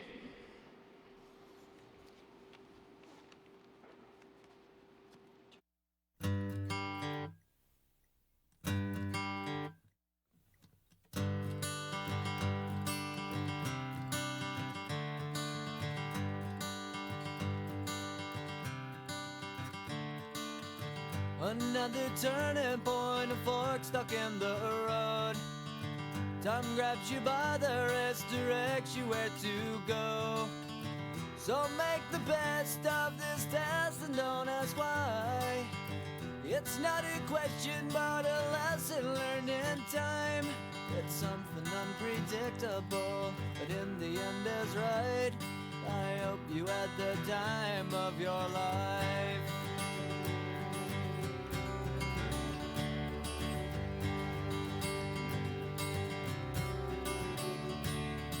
So take the photographs and still frames in your mind. hanging on a shelf in good health and good time. Tattoos of memories and dead skin on trial. For what it's worth, it was worth all the while. It's something unpredictable, but in the end is right. I hope you had the time of your life.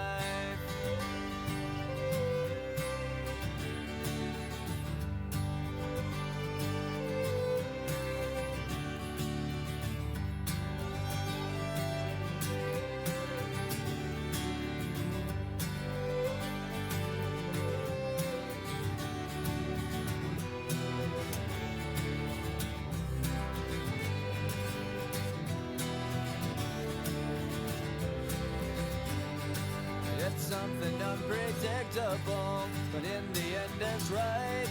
I hope you had the time of your life.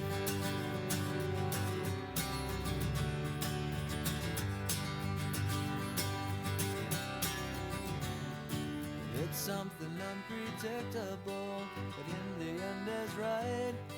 I hope you had the time of your life.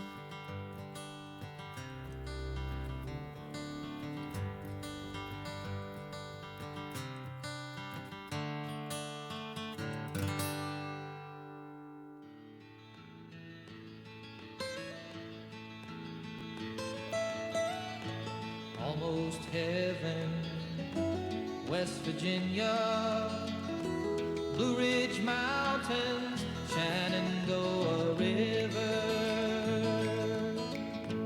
Life is old there, older than the trees, younger than the mountains, growing like a breeze. Country roads, take me home to the place I belong,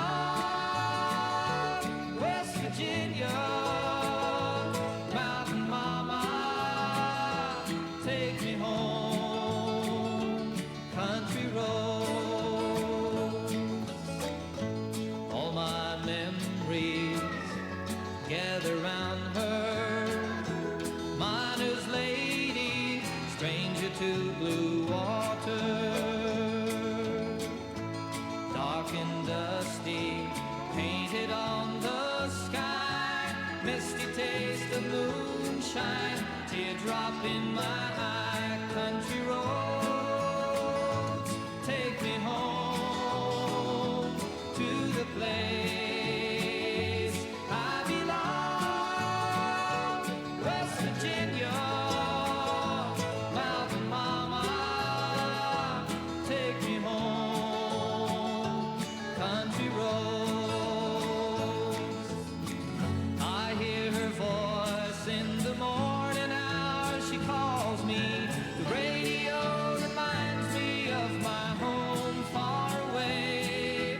And driving down the road, I get a feeling that I should have been home yesterday.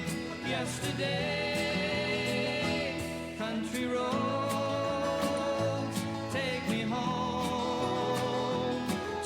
Place I belong, West Virginia, Mountain Mama, take me home, country roads, take me home to the place I belong, West Virginia.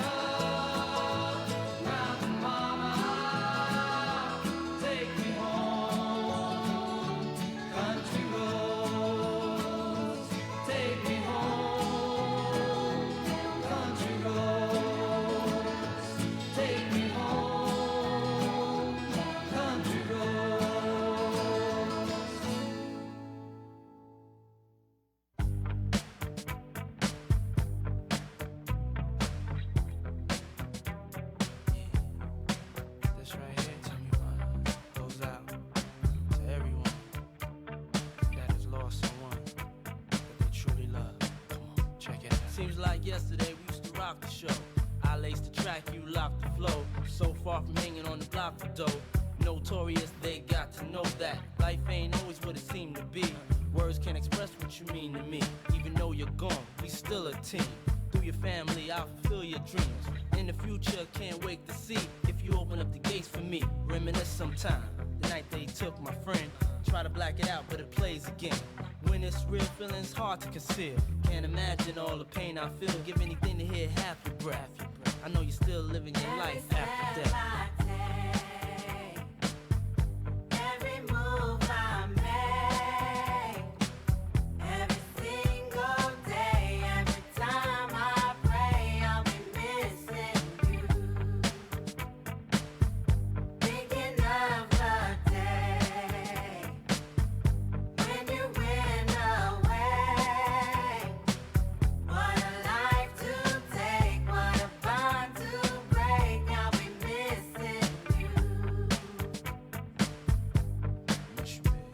It's kinda hard with you not around.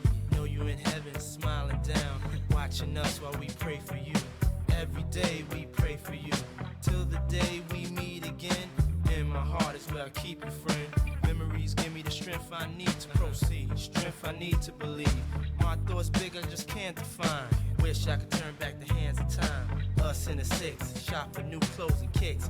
You and me taking flicks, making hits, stages they receive you on. Still can't believe you're gone. Give anything to hear half your breath. I know you're still living your life after death. Every move I make, every single day, every time I pray, I'll be missing you. Thinking of the day when you went away. What a life to take, what a bond to break. I'll be missing you. Somebody tell me why. One black morning when this life is over, I know I'll see your face. Every night I pray, every step I take, every move I make, every single day, every night I pray. Every day that passes is a day that I get closer to seeing you again. We miss you, babe, and we won't stop, cause we can't stop. That's right.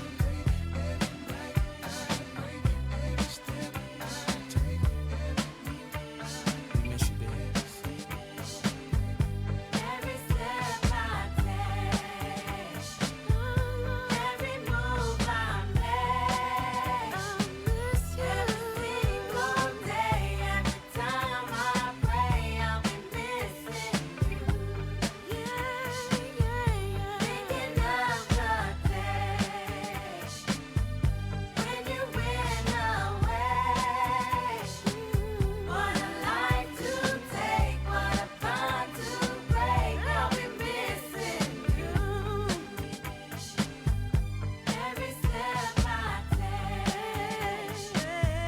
every move I make, every single day, every time I pray, I'll be missing you. I'll be missing you. Thinking of the day, when you went away. What a life to take, what a bond to break. I'll be missing you. Every step I take, every move I make, every single day, every time I pray, I'll be missing your face. Thinking of the day. So I'm gonna sit right here on the edge of this pier and watch the sunset disappear.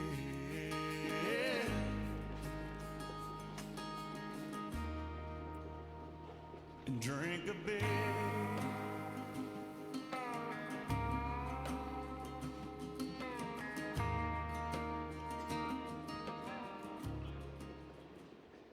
You know, it's been a unique privilege to have these young men in our chapel program, and as a chaplain, we had chapel every 2 weeks and had the guys come into our church for a meal and some games and a time study in the Bible and just talking about something other than hockey, and had to have a few games, you know, to burn off a little of that excess testosterone, which I'm sure they had. And as we did those things and as we had these chapels, I got to see just the unique little pictures that have been coming to mind here in the last few days about these guys. You know, to see Stephen from one side of the church to the other, he'd seek me out after the meal and he'd come over and shake my hand and thank me. Just to make that effort, you know, and just to see Parker play with my little 4-year-old boy and tease him and jam him into the couch cushions down so far that he couldn't get back out and yell, "Nancy!" when his billet mom came in, and just the love that they had for their billets, the gratitude that they had. It was just incredible to watch Hunt just go in and thank the cooks, my wife, who just worked in the background. To Jaxon reprimanding somebody for talking that way that they shouldn't in a church, which happened the odd time. I want to ask Tom Strangward to come and lead in the celebration of life for Parker Tobin.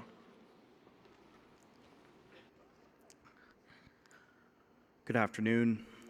It is an absolute honor to be here on behalf of the Tobin family. When Rhonda reached out to me and asked me to do this, it was, I don't want to say unexpected, but this is an honor to be here. A little bit about Parker Tobin. I got to know Parker, I will admit, not very well. I'm the broadcaster for the Saints, and I like to keep a safe distance from players, to be respectful and professional, but I get to know parents a lot, and that's how I got to know the Tobins. And Parker was a local kid, grew up in Stony Plain, and he was well-spoken and smart and articulate. He was a very positive person and athlete, as you'll hear from the people that are here to speak a little bit about him today. He was a multi-sport athlete: hockey, baseball, badminton, and floorball. He won some national championships in floorball.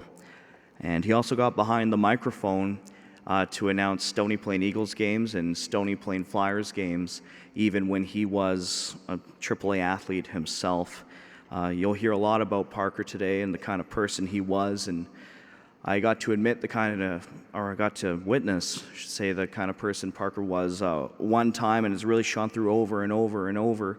So at the vigil last week in Spruce Grove and at Parker's service on Sunday, and it just has me thinking about my real lone significant one-on-one time with Parker. It was before an interview. It was after his first win with the Spruce Grove Saints in October. He beat his former team, the Drayton Valley Thunder.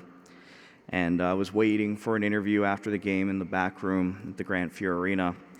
And I just passed Parker on the way, and I said, "Hey, Parker." And he said, "Oh, hey, Tom." And he sees that I'm waiting for an interview with the coach Bram. And he came back, Rhonda had made cupcakes, and I was waiting so long, I don't know what they were doing. But he came back and, "Hey, you want a cupcake?" And he didn't have to do that. He just went into the locker room, came out, just saw I was waiting. Before we get going to Barb Potter, a family friend, is going to speak on behalf of Parker, Rhonda, and Ed.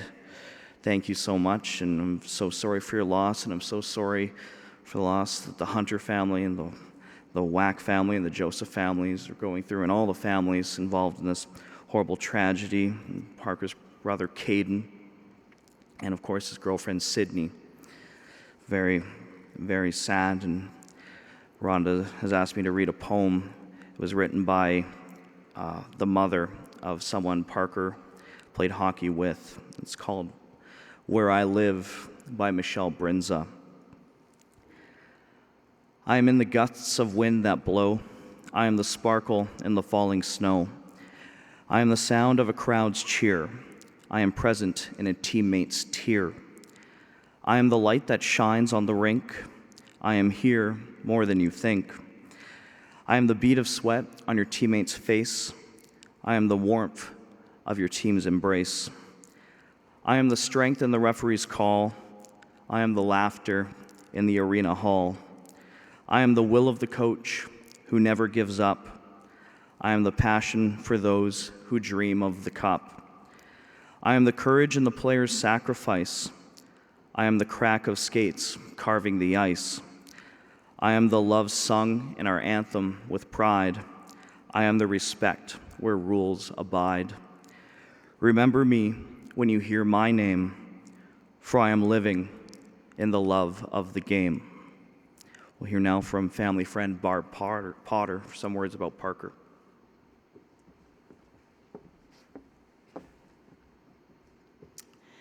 Thank you, Tom. Good afternoon.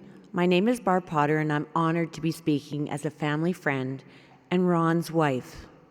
Ron had the pleasure of coaching Parker in a couple of different sports. Standing before you today to say farewell to Parker is one of the most difficult things I've ever had to do. Words cannot describe the sadness and loss that we are all feeling, but I will try and capture some of the lighthearted moments that we shared with Parker. Parker was a wonderful, athletic, funny, and intelligent young man who took life in stride. His calm, sensible demeanor was sprinkled with a dash of dry humor that clearly came from his Newfie roots. He loved being a part of any sports teams, especially hockey, and Parker was a goalie through and through. Most of us understand the notions that goalies have a reputation of being, well, special, unique, different, crazy, whatever you want to call it. They are just at times exclusive. I believe it's probably the age-old chicken and egg debate. Does the position attract certain personalities, or does it contribute to their demeanor? Many articles speak to both the physical and mental demands that are placed on goalies, which contribute to the quirkiness factor. The one thing I can say for sure is that all goalies share a bond of camaraderie and kinship. After starting Parker's GoFundMe campaign, I was quickly immersed in this goalie culture and gained insight into how they are connected to each other around the world, and their connection is steadfast. I've also come to learn that it's probably the best if we just don't mess with them. As Parker grew from a boy into a teenager, we could see the young man that he would become, strong, dedicated, and confident. He excelled in school, was very athletic, and his talent afforded him to do well in a variety of sports. Parker started out at a young age following in his dad's footsteps, playing baseball and softball in the summer and hockey in the winter, and all the school sports year-round. It was during one of these special school sports that we witnessed the wonderful leadership characteristics that Parker was honing. When Parker was in junior high, he attended the Parkland Hockey Academy. It was at the academy that Parker, along with other students, were introduced to floorball. The students did this activity as one of their dry land components at the academy. Literally, months after the students became proud owners of their fancy lightweight sticks, their coach, Kevin Thibault, thought it would be a good idea for these hockey-playing prairie boys to attend an international floorball tournament in Toronto.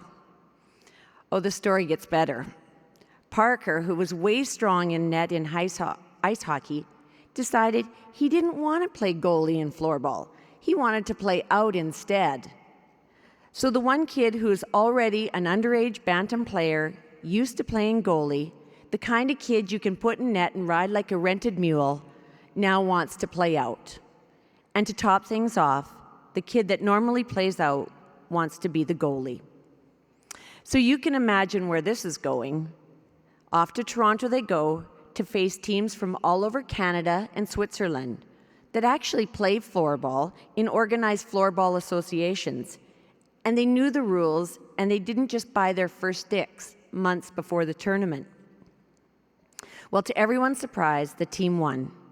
Clearly, this was beginner's luck, so Coach Thibault thought he'd take the team back the next year. And, well, they won again, this time beating the highly acclaimed Swiss team in the final. So 3 times the charm. Let's try this again, and back for the third tournament they went, and they won again. Parker was one of the tournament's leading scorers. It was on these trips that Parker's leadership skills began to shine. He was the captain of the floorball team and was always competitive, but humble. Such an endearing quality. He was known for being a teacher of the game, and being one of the few players that actually understood the rules, he took on the job of teaching these rules to teammates as they rode the plane to Toronto. During the games, he was known for explaining to players like Ryan Peckford as to why he shouldn't take so many penalties and perhaps he could change things up. There was even one point when Coach Thibault had to coach two teams playing at the same time, and he needed to go back and forth between games. This left my husband Ron to supervise one team and Parker to be possibly the youngest player coach ever. Parker was also known for his pregame meals in the hotel room. His mom, Rhonda, prepared him well as the team chef and sent him to Toronto with a kettle in his suitcase so he could serve up Ichiban noodles for the pregame carb load. He was a true leader. It was his athletic ability and family roots that caught the eye of many baseball and softball coach. And what do you do when you have a talented multi-sport athlete? Well, you try and poach him for your sport. In baseball and softball, Parker was feeling quite comfortable as a catcher and excelling. Coach Ron really tried to force his own love affair with baseball and was determined to make a pitcher out of Parker. However, the goalie gods intervened and were not letting Parker choose baseball over his number one sport. You see, Parker had a great arm. However, an interesting delivery made for decreased accuracy at times, and he had a few games on the mound where he picked off a couple of players during games, leaving his confidence a bit shaken. So Coach Ron thought, let's get back to the basics, into the bullpen, and work on form. He said, Parker, pet the dog, hit the wall, throw the ball. So Parker practiced. And when he was throwing good, Ron agreed to be the batter to simulate game day situations. Ron literally stood 4 feet from the plate, just to start out slow and progress in. After a few pitches, he would inch in closer to the batter's box, and when he finally reached the batter's box, that's when the goalie gods really showed up to stake their claim for Parker. Parker delivered a nice fast pitch right smack into Coach Ron's elbow. Trying hard not to show any pain, he sloughed it off to Parker as saying, oh, I was probably crowding the plate, don't worry, so that Parker wouldn't get down on himself. Ron encouraged Parker to throw another pitch, and he did, this time managing to hit Ron right square on the kneecap. The pain almost brought Ron to tears, but he couldn't cry because Parker would feel bad, and then Parker might cry, and there was no crying in baseball. Instead, Ron delicately told Parker he was really needed behind the plate and he should grab his catcher's gear. After their pitching experience, Parker named Coach Ron Rontista, and to this day, the name has stuck. It was during one of our baseball weekend escapades driving to Heisler, Alberta, where we spotted old toilets that had been converted into planters. Parker was like, Barb, stop the car, let's see these toilets. He thought it was the funniest thing he ever saw and wanted us to capture every imaginable pose of him on the toilet. His amazing sense of humor is the reason for so many outrageous phys ed outfits that he entertained classmates with. He was never afraid to hike up some knee-high socks, put on some shorty shorts, a baby t-shirt, and don a headband to participate in gym class. He was a Richard Simmons knockoff. He was okay to be weird and funny and not take things serious all the time. In class, he would often offer his classmates a quick-witted joke. As a family and community, we had the pleasure of watching this young boy grow into a young man with so much enthusiasm and so many plans for the future. Just recently, Rhonda had told me that he would listen to financial podcasts rather than music when commuting in between Drayton Valley and Stony Plain.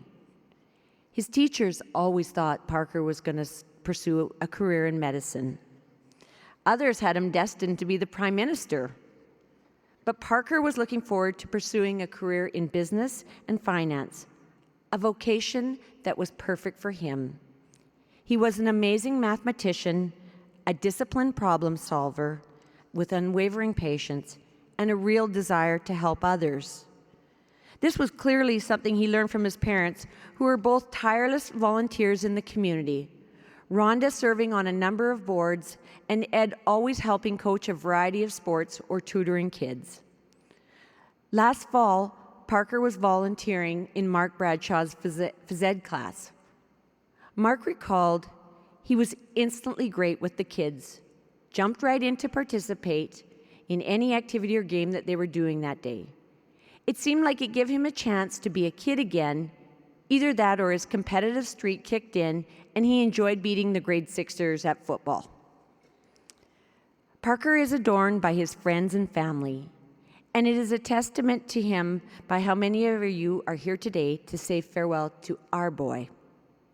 Not only was he a loving son and brother, he was a kind and giving friend, someone who was always a pleasure to be around.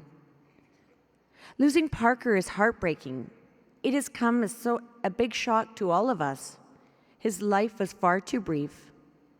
I know in my heart, Parker wouldn't want us grieving for very long. Rather, he would want us to remember all the good times that we shared with him and continue to celebrate his life.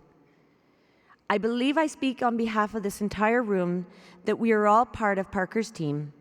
And like the goalie bond, we have a team bond. And we want everyone to remember Parker's team and remember the fun times, the big, beautiful smile, the great sense of humor, his dedication and drive. Parker, thank you for allowing each of us to be part of your team.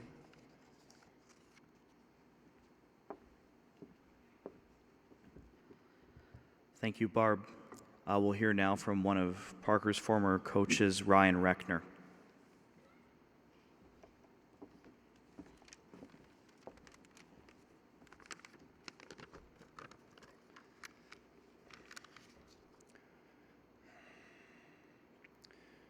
Good afternoon, everybody. I had the privilege of coaching Parker Tobin on several occasions. I'm extremely grateful to be here today and celebrate his life with you. Thank you to the Tobin family for asking me to speak today. You guys have always treated me so well, and it's an honor to be here today to support you and share stories about my experience and time with your wonderful son, Parker. I first coached Parker in the Leduc Midget AAA system. That year, Parker and Nolan Kent split goalie duties and both had fantastic seasons. Our team did extremely well, in large part due to great goaltending, and a lot of credit certainly goes to Parker for that.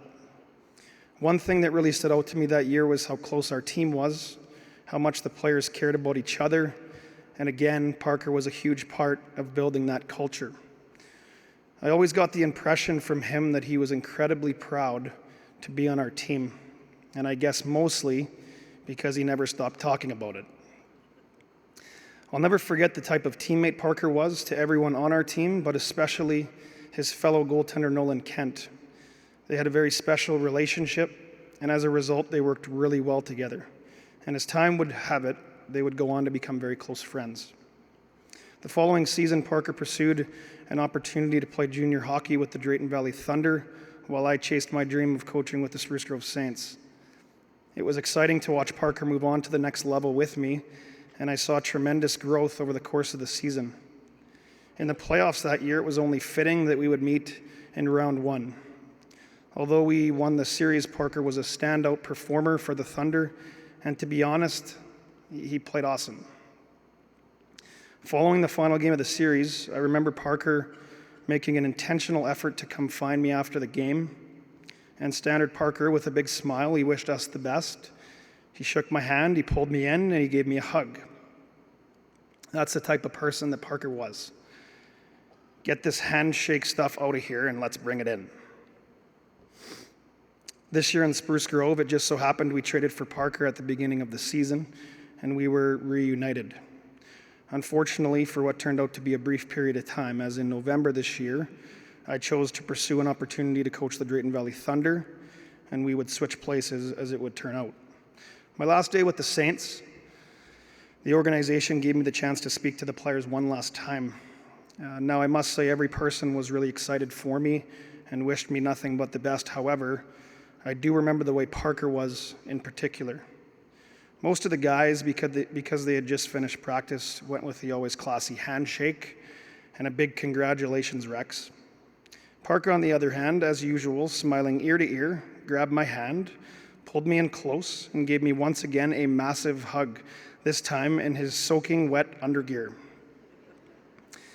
Anybody here that knows Parker well, or has played hockey with him, knows he has the tendency of being somewhat of an extremely sweaty person at times. I was the beneficiary of many hugs from Parker in his hockey undergear during our time together, and I can certainly confirm that there may have been some superstition related to maintaining the smelliest, wettest hockey equipment in the hockey world. Not long after I left the team, Parker was traded to the Humboldt Broncos. This turned out to be exactly what Parker needed, it seemed, as I followed his progress. I only spoke with him sparingly while he was there, but I could tell in our brief conversations and based on his success that he was making the best of his new opportunity, and I wasn't the least bit surprised by that. Just by looking at all the pictures of him in a Broncos jersey, it was very evident he was having fun again and having success as a result. Getting to know Parker, it was always very clear to me that he came from a great family and was brought up extremely well. In my experience coaching him, he was a team-first guy and was more than happy to contribute however he could, even if that meant not playing. He was a positive, committed, loyal teammate and would go through a wall for the person sitting next to him. As his coach, I was impressed by his work ethic, his attitude, but most important, I admired how respectful and grateful he was, especially to me. I was one of the lucky ones. He respected me and treated me in such a way I left the rink thinking, wow, that is pretty special. Thanks for that feeling, Parks. Parker was a resilient young man that appreciated what it meant to be a hockey player. He was an intelligent person beyond his years that at times liked to talk too much, but typically was one of the smarter people in the room. I think all of us here today would agree we would all be so lucky to have a team full of people like Parker Tobin. Before I'd go, I'd like to pass on my deepest condolences to the Hunter, the Joseph, and Wack families for their loss. I'd like to also briefly mention both the Wack and Lucan families specifically, as I had the pleasure of coaching both of them. Connor was a heart and soul Spruce Grove Saint and a great leader. And Stephen, by far, was one of the kindest young men I've probably ever met.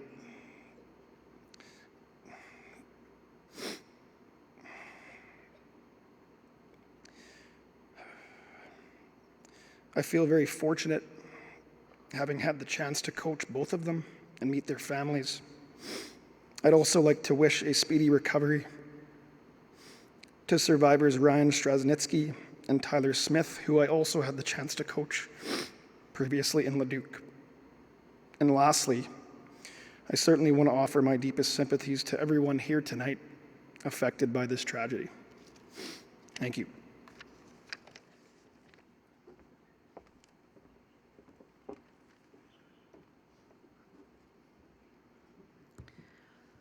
I believe now, before we hear from Brandon Iwan Chechen, a friend of Parker, a good friend of Parker, I think we're going to go to the video as there's a musical transition after Brandon speaks. Brandon will end off Parker.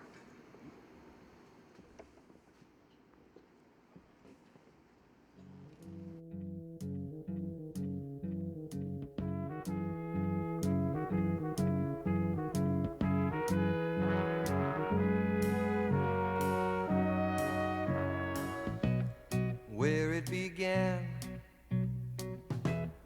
I can't begin to knowing, but then I know it's growing strong. Wasn't the spring, and spring became the summer. Who'd have believed you'd come along?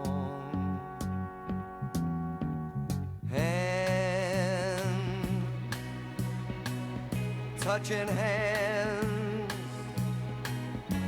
reaching out, touching me, touching you. Sweet Caroline, good times never seem so good. I've been inclined to believe there never was, but now I look at the night and it don't seem so lonely. We fill it up with only two. And when I hurt, hurting runs off my shoulders. How can I hurt when holding you? Warm, touching warm, reaching out, touching me, touching you. Sweet Caroline, good times never seem so good. I've been inclined to believe there never was. Oh, no, no.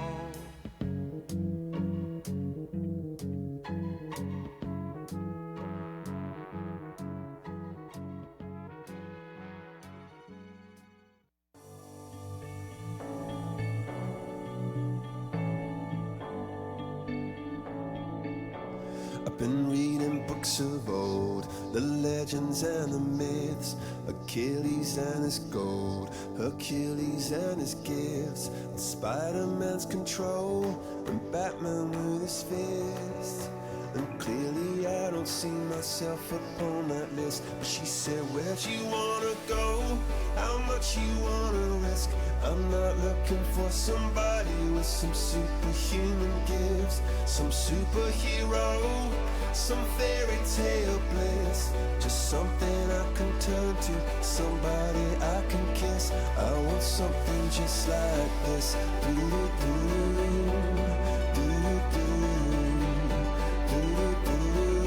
Oh, I want something just like this.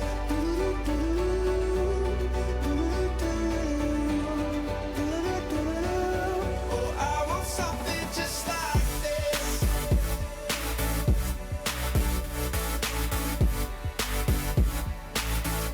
I want something just like this.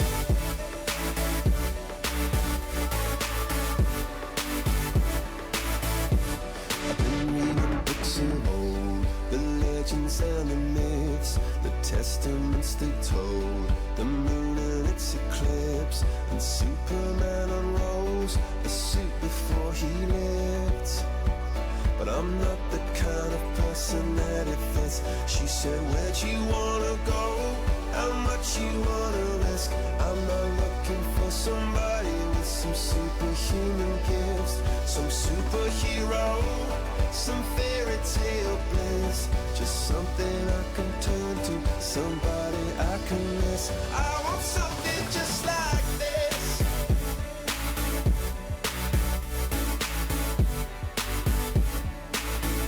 I want something just like this.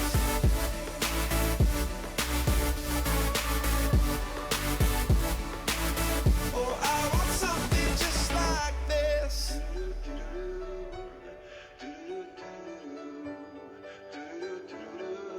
Oh, I want something just like this.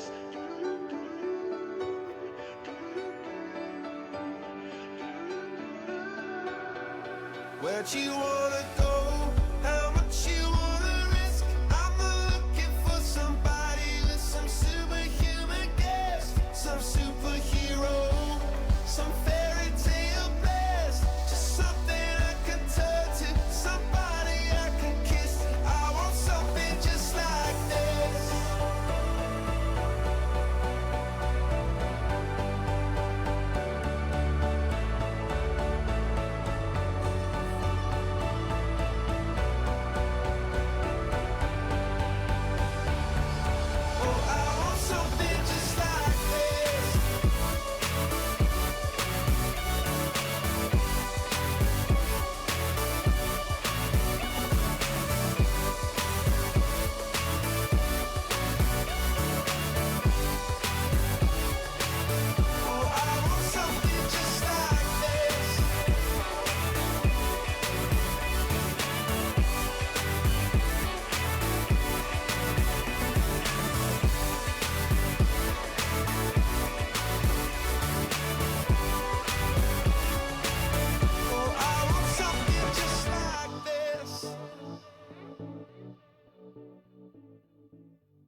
It's been a long day without you, my friend, and I'll tell you all about it when I see you again.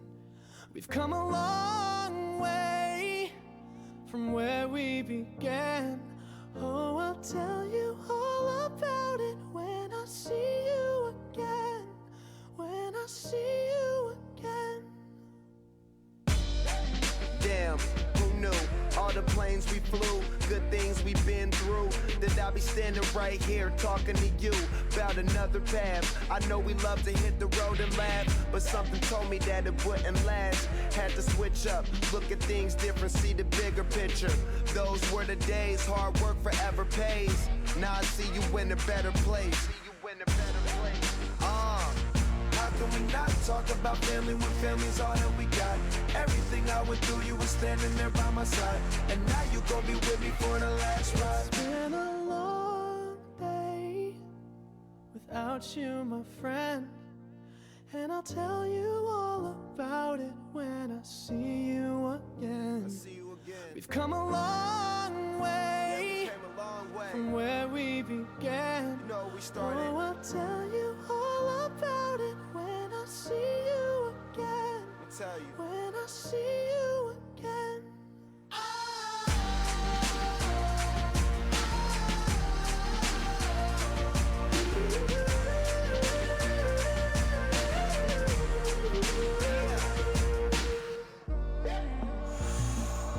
First you both go out your way and the vibe is feeling strong, and what's small turn to a friendship turn to a bond, and that bond will never be broken, the love will never get lost.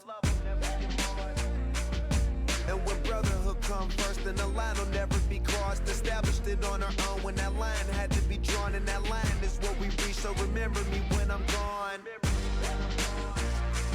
How can we not talk about family when family's all that we got?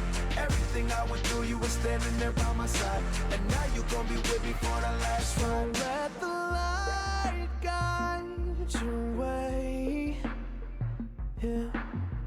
Hold every memory as you go, and every road you take will always lead you home.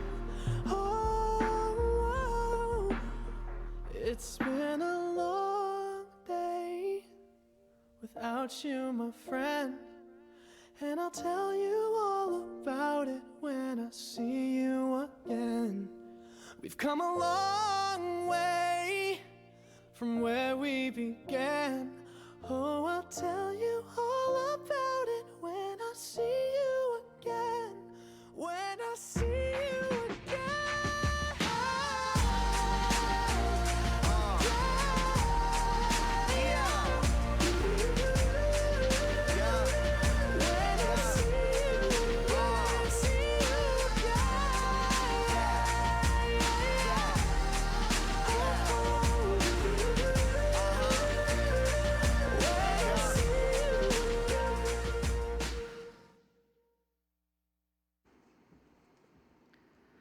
I'd like to invite Brandon Iwan-Chechen up to say a few words now.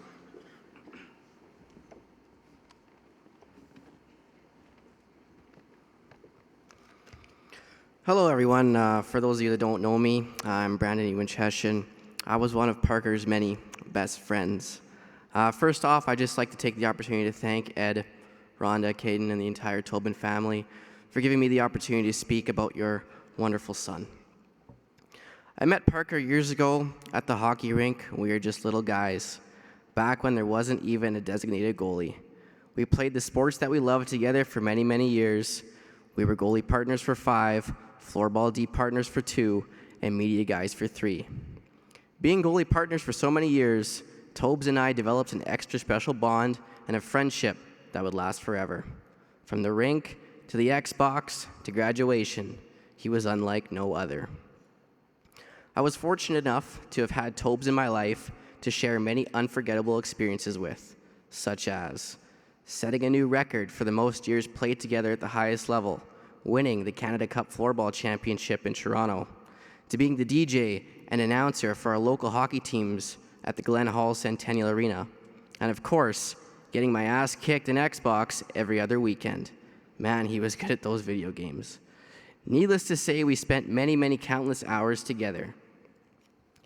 People on the outside of the goalie world may think that it's a super competitive place to be because there's only one crease per team. But I'll be the first to tell you that was not the case with Parker. With all the support that we provided each other with, whether it was during a practice or a game, our friendly rivalry always pushed us to not only be the best, but to be confident within each other's performance. Parker's compassion for others never went unnoticed, no matter what the circumstance was. He always had a positive outlook on the problem and knew how to make light of a dark situation. Whether someone stole the tailgate from his truck or I let in 3 terrible goals on 3 shots, Tobes would be standing there with that goofy grin of his saying, "Don't worry, man, we will get them next time." Having Parker in my life was truly amazing. I never felt weird standing next to him because I always knew that he was just that tiny bit more weird than I was. And then again, we were only a 4 out of 10 on the goalie weirdness scale according to our teammates. He never did understand how my girlfriend could put up with me though, posting on Twitter at her 1 year, "Don't know how you do it, that kid is a nightmare." A realization that I have had due to this terrible tragedy is the amount of people Parker has influenced throughout his tremendous life. He has impacted each and every one of us in this room today, and of course, many more. The support that is being shown not only across our country, but globally justifies just how much Parker really meant to us all. I am so blessed that Parker made such a positive impact on my life. He was not only a friend, but someone I could call a brother. I made sure to cherish every moment we spent together, and I will forever carry our memories in my heart. His big smile and famous one-line chirps will definitely never be forgotten, nor will his insane academic abilities that he shared with us many times in the classroom and on the team bus. Teacher Tobin was always there to help. I would like to thank everyone for the tremendous amount of support I have received through this devastating time. It's not only been tough for myself, but everyone who has been affected by this horrible tragedy. It is truly remarkable how a community, a province, and a nation can all come together as one to not only show support, but to grieve and remember all those who were taken from us way too soon. When something as devastating and sudden as this happens, you aren't given a chance to say goodbye. You never think the last time will be the last time. You think you'll have many more opportunities to make more memories and share many more laughs together. If I were to get the chance to say goodbye, I would say, Parker, I am so grateful to have had the chance to be so close with you. You're an amazing teammate and an even better friend. You taught me many things, much of which I use in my life today. I will grieve for the foreseeable future, but eventually I will move on positively, just like you would have wanted. Thank you for everything that you have done for me. I love you forever, Parker, and may we all forever and always be Humboldt strong.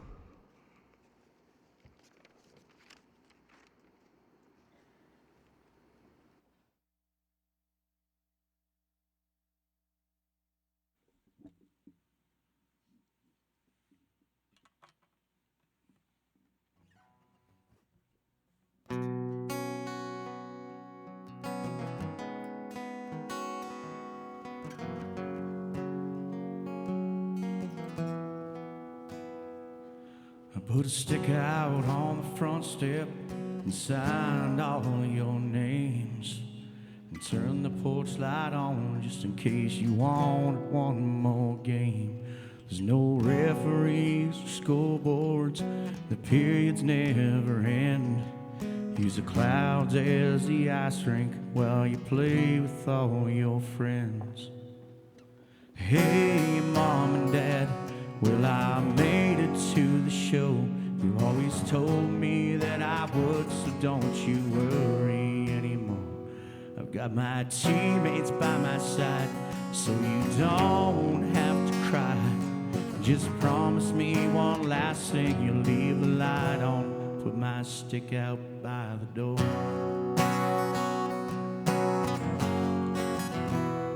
Well, all the hotel hallway games we played were slap shot on the bus. And Wasn't anything in the world that meant that much to us. We'll use your tears, flood the ice, and your prayers to keep us warm. 'Cause this won't be our last game, yeah, we're still Humboldt strong. Well, hey, Mom and Dad, well, I made it to the show. You always told me that I would, so don't you worry anymore. I've got my teammates by my side, so you don't have to cry. Well, just promise me one last thing, you'll leave a light on, put my stick out by the door.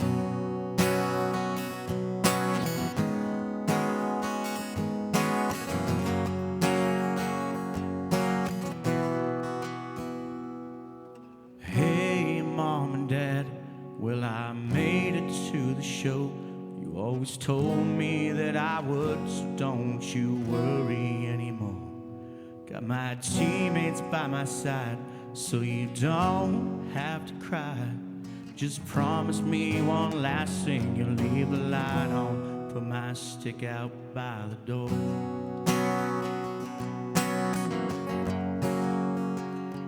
Just promise me one last thing, you'll leave a light on, put my stick out by the door.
Thank you, Smitty.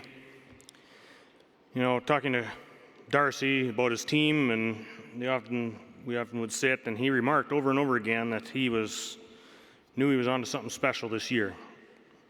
Not just with hockey players, but with the young men that he had in that room and together.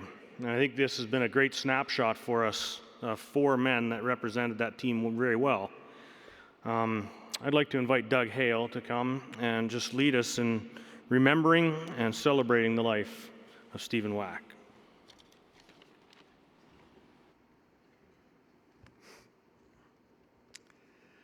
Well, let me say good afternoon to everyone. On behalf of Stephen Wack's family, I want to thank you all for sharing in this celebration of life for Stephen this afternoon. Stephen Allen Wack was born in his hometown of St. Albert at the Sturgeon Hospital on January the 25th, 1997. Stephen passed away suddenly in the Humboldt Broncos bus crash on Friday, April 6th, just a few days ago, at the age of 21, leaving family and friends heartbroken. He will be forever lovingly remembered by his #1 fan and brother, Justin Wack, as well as his mom and dad, Tricia and Alan, his grandparents, Lois Heinemann, Erna Bittner, and John Mifsud, George and Yvonne Wack, honorary grandparents, great aunt and uncle, Sarah and Irvin Saxer, who also carried such a special place in his heart, Auntie Joy Beveridge, as well as Alan, Auntie Anita Heinemann and cousin Isabella, Uncle Terry and Auntie Marilyn Wack, with cousins Alicia, with RJ, Danica, and Haley, as well as Stephen's billet families, the Pilger crew in Camrose, Renee in Whitecourt, and most recently, for the last couple of years, the Clements in Humboldt. Stephen had a close relationship with God, and his spirit will always be with all of his family and friends. He is now reunited with some very special family above, his Uncle Russell and Grandpa Heineman, who Stephen simply referred to as Pa. We are sure they were waiting with open arms at heaven's door, together with many other great aunts, uncles, and grandparents as well. It's my privilege to introduce at this time Dr. Peter Gill, who is a close family friend and mentor, to bring to us the eulogy today for Stephen.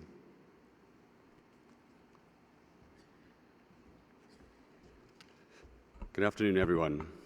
My name is Peter Gill, and I'm honored that the Wack family has asked me to speak today about Stephen, one of the most quick-witted, bright, and kind persons that I've ever known. I've been a close friend of the Wack family for over 14 years, since I first met Justin, Stephen's younger brother, while volunteering for the Paralympic Sports Association. Justin and I immediately clicked, and Trish, surprisingly, thought that I was responsible enough to take care of Justin and Stephen when her and Alan went out on hot dates. Justin was 5 and Stephen was 7 at the time. And over the next few years, we shared countless weekends playing floor hockey in the basement, watching the Oilers on TV, eating copious amounts of pizza, and driving to the arena, getting Stephen pumped up for hockey games while listening to the Spice Girls at full blast my parents' old Volkswagen Jetta. They became the little brothers that I never had. And despite me living away since 2009, I've always maintained a close connection with the Wack family. Alan and Trish are incredibly special individuals, filled with love, kindness, and laughter. Special boys like Stephen and Justin come from special parents. When they asked me to speak today, I was overwhelmed at first. How could I possibly describe Stephen and the depth of his character in only 10 minutes? And what would make Stephen smile as he looks down on us today? Although there are a million amazing traits and stories that I would love to share with you about Stephen, I want to focus on 5 core themes that best define this special young man. First was Stephen's love for his family. Stephen's caption on his Instagram account reads, "All roads lead back home." In other words, no matter where or how far a person goes in life, they will always be attached to their home and to their family. And family is what Stephen valued most, more than anything. Even look at his Instagram account. How many 6'5", 21-year-old junior hockey league players would post pictures on social media donning an apron while baking on Mother's Day?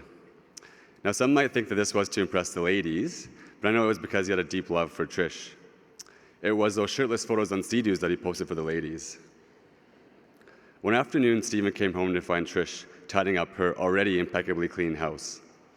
And since he brought 2 bottles of wine with him, he said, "Mom, calm down, try this wine with me." By the time Alan got home, he found Trish and Stephen dancing and laughing in the kitchen with a few empty bottles on the counter. Stephen made a concerted effort to remain connected to his family, especially as he spent much time away playing hockey. He would communicate with them regularly on the Wack Pack family chat. He would often call Alan for some fatherly advice, and he would send daily photos, videos, and messages. But most unique was Stephen's relationship with Justin. These two were inseparable. I'll recall times when I'd be tying up Stephen's skates in the dressing room before hockey, and Justin would be off entertaining the other players, as he usually did. And I would catch glimpses of Stephen looking over towards Justin, beaming with pride. As a pediatric resident, I care for many children with disabilities and witness the impact it can have on siblings. At times, siblings can feel that they don't receive the same attention or support. Yet, looking back over the past 14 years, I cannot recall a single time where Stephen was jealous, impatient, selfish, or condescending. On the contrary, he was always compassionate and dedicated to his younger brother. It was Stephen's calm resolve and gentle nature, combined with Justin's unique charisma and the amazing parenting of Trish and Alan, that enabled a strong bond to be developed between the two boys. This year in the playoffs, the coaches asked the players to put up a photo in their stall of someone who inspires them. And of course, Stephen put up a photo of him and Justin, celebrating Justin's Great Kids of Alberta award. Stephen had the photo enlarged to ensure that it was the last thing he saw before heading out onto the ice. Clearly, Stephen and Justin found a source of inspiration in each other, which led them both to accomplish a great deal while growing up. Second is Stephen's tireless dedication to his passions. From a young age, Stephen loved hockey. His hard work ethic resulted in him being drafted to the WHL, before ultimately deciding to play Junior A hockey.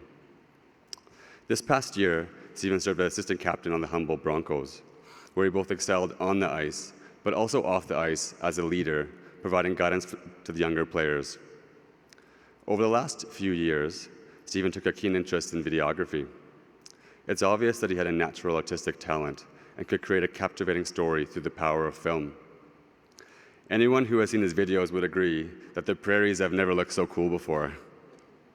Stephen's videos showed how he captured life's everyday moments and made them feel special.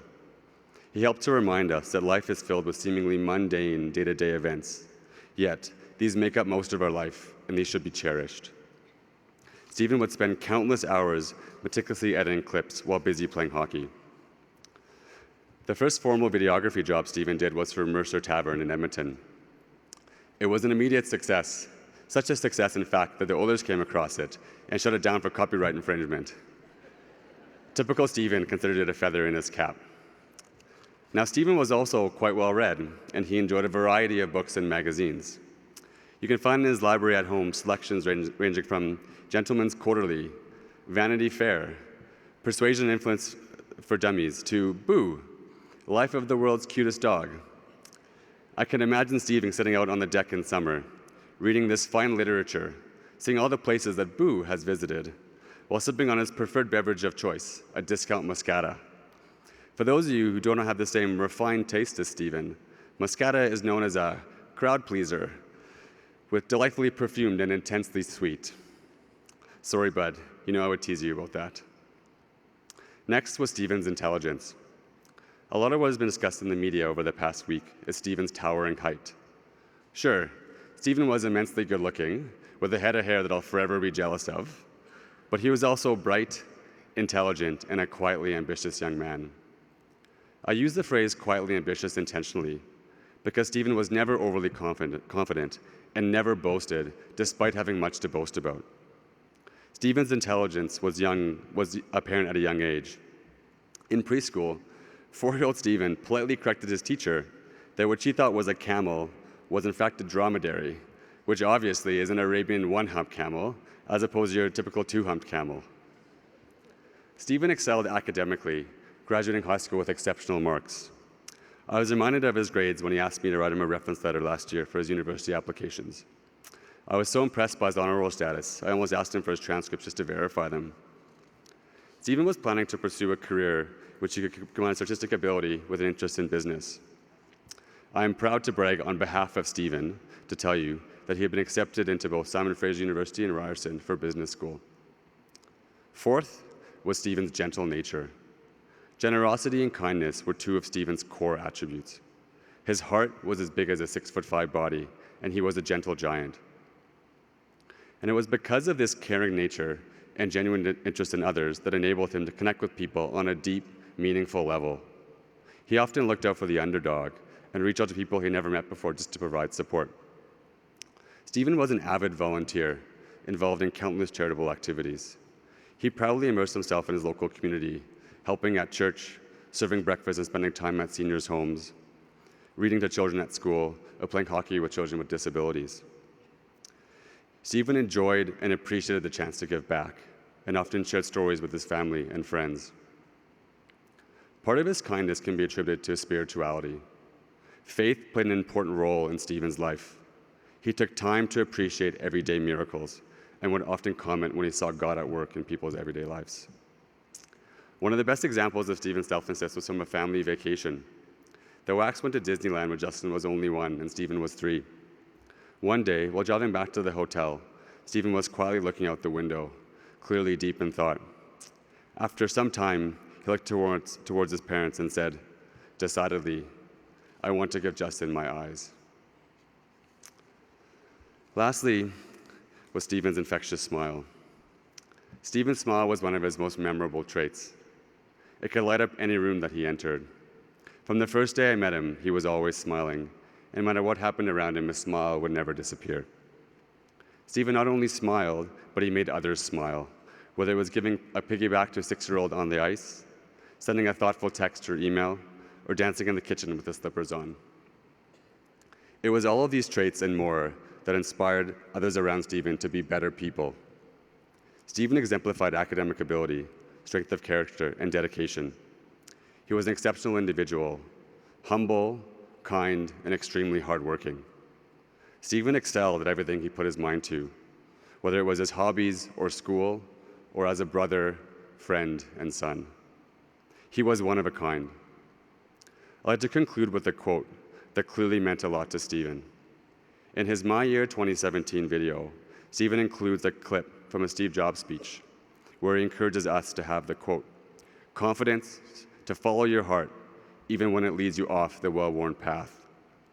Let us take inspiration from the life Stephen lived, to follow our hearts, to smile, and to be generous. Stephen,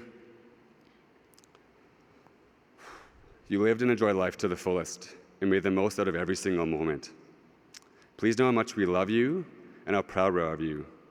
We miss you deeply, but know that you will forever be in our hearts and will never be forgotten. Thank you.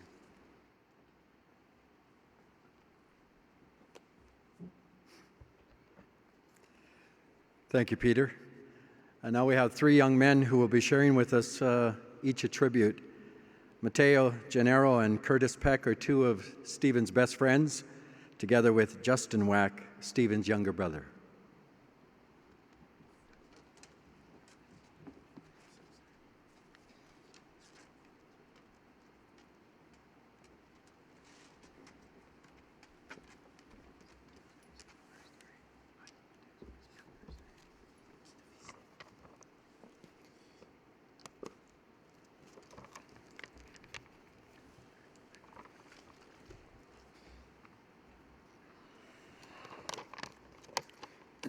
Hello there.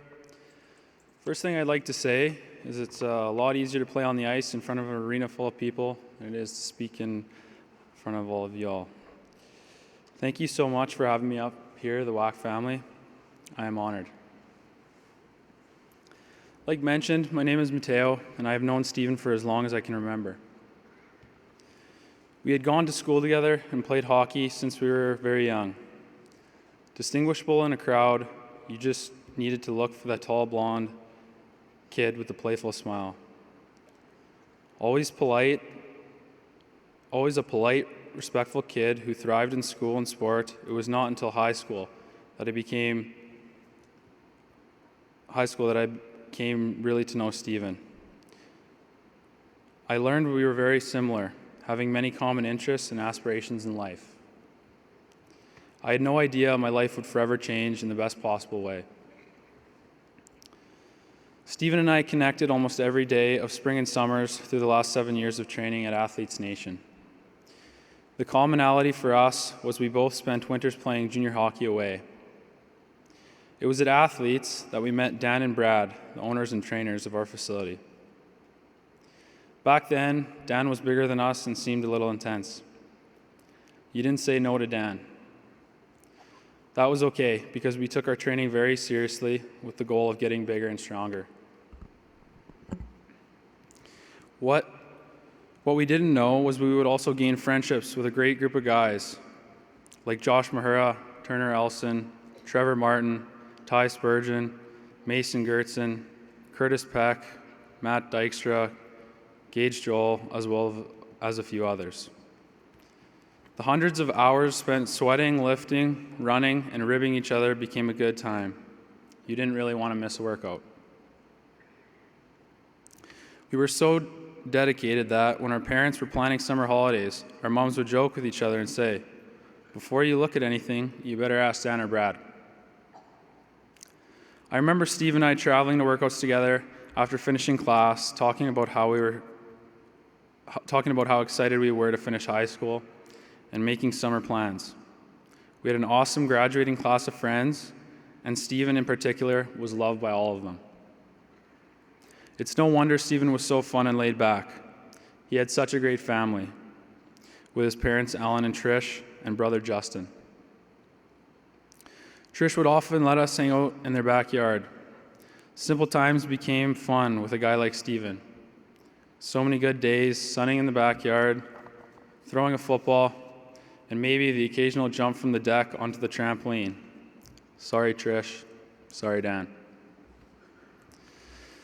Because of the car connection, Alan would sometimes bring home a few vehicles that had to be tested on the road behind my house. Alan, if you're bringing home a Mercedes AMG GTS or a Hellcat, I mean, come on. Sorry, Alan. Sorry, Dan. Sorry, Riverstone Heights Development.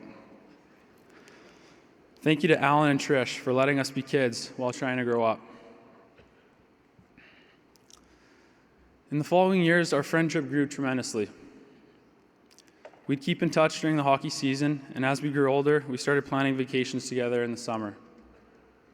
Our first big trip was Mexico, where we made some great memories. I'll never forget the terrible sunburn he got on the first day. There's no sunscreen strong enough for his skin type. It was long-sleeve shirts and hats for the rest of the trip. Then there was the near-miss shark attack when we were jumping waves in the ocean. Friends back home didn't believe us. I don't care if it was only this big. It was still a frickin' shark. Another great trip was when Stephen and I went to Vancouver the following summer. I will always hold memories from this trip close to my heart. We spent a week going on adventures, experiencing the city, trying new food, and getting too drunk. We were living without a worry in the world. I remember around this time, Stephen was becoming super passionate about videography. He went out and got a new Canon lens, GoPro, and of course, his drone he used for filming. There were so many laughs shared making that video. Me being his only friend and cheapest actor or model. I am super grateful for his videography talents, and we were all blessed having footage of our friend group enjoying life. We were planning another trip this summer, taking on Vegas and spending time on the beach in Santa Monica. I will keep dreaming that someday that trip comes true. Some of the most fun we had was at Stevens Lake. He loved inviting his friends out to Lake Nackaman. The lake was a place where we could all get away from the stress of hockey and workouts. I thoroughly enjoyed low-key weekends where we would jet out from the gym, all packed for his cabin. There, we spent hours surfing on the boat, jet skiing, and golfing in the late daytime.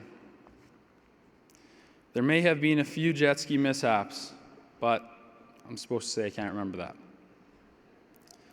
Stephen cared so much about spending his time there, and I could tell that it was truly his happy place.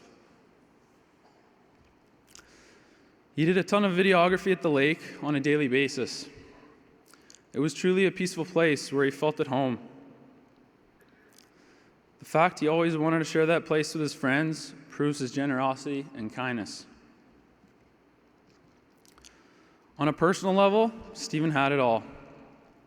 He had endless positive traits: generosity, humility, patience, compassion, and innocence, just to name a few. I never understood how he was able to have such a positive outlook on life every single day. He was blessed with a kind heart and a forgiving soul. Very seldom would I see him upset or frustrated. He would explain stories to me where things wouldn't go his way, and I'd think to myself, man, that would drive me insane. And yet for him, it did not. Stephen had a great sense of accepting reality and moving forward. I really admired that about him. He was a great listener and was always there for advice.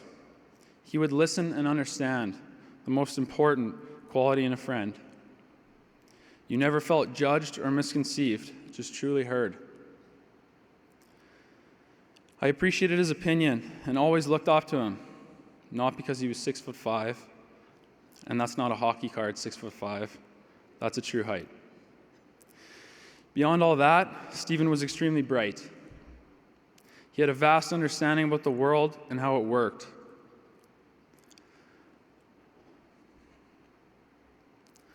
A great friend of ours, Megan Webb, shared a comment which I completely agree with. said, Stephen was a person that you knew was going places. He was the smartest, most kind, and talented person I have ever met. He had endless opportunities waiting for him. One of the best things about Stephen was his love for his brother, Justin. Being a witness to that every time I was around them was pretty special. It's a very close bond, an inseparable relationship. I truly idolize Stephen for being such a great sibling and a role model for Justin. I know Stephen felt it was actually the other way around. A strong word to describe Stephen is passionate. He had an indisputable desire to pursue things that made him happy. It was so impressive to see his confidence and how he would accomplish anything in which he would set his mind to.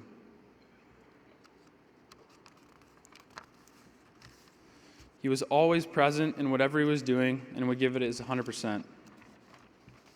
Being around a person that is honest and gives their genuine self makes you feel valued.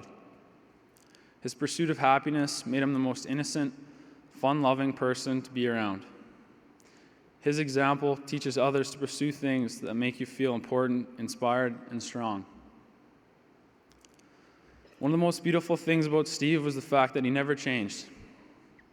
Through my 14 years of knowing him, he has always been the same genuine person, content with himself as a human being and proud. He truly had that aspect of living life to its fullest. Stephen had a subtle gift of appreciating the little things, the details, and finding fun in the most simple of ways. I know these things I will take with me, as I am sure will many others. Thanks, Stephen.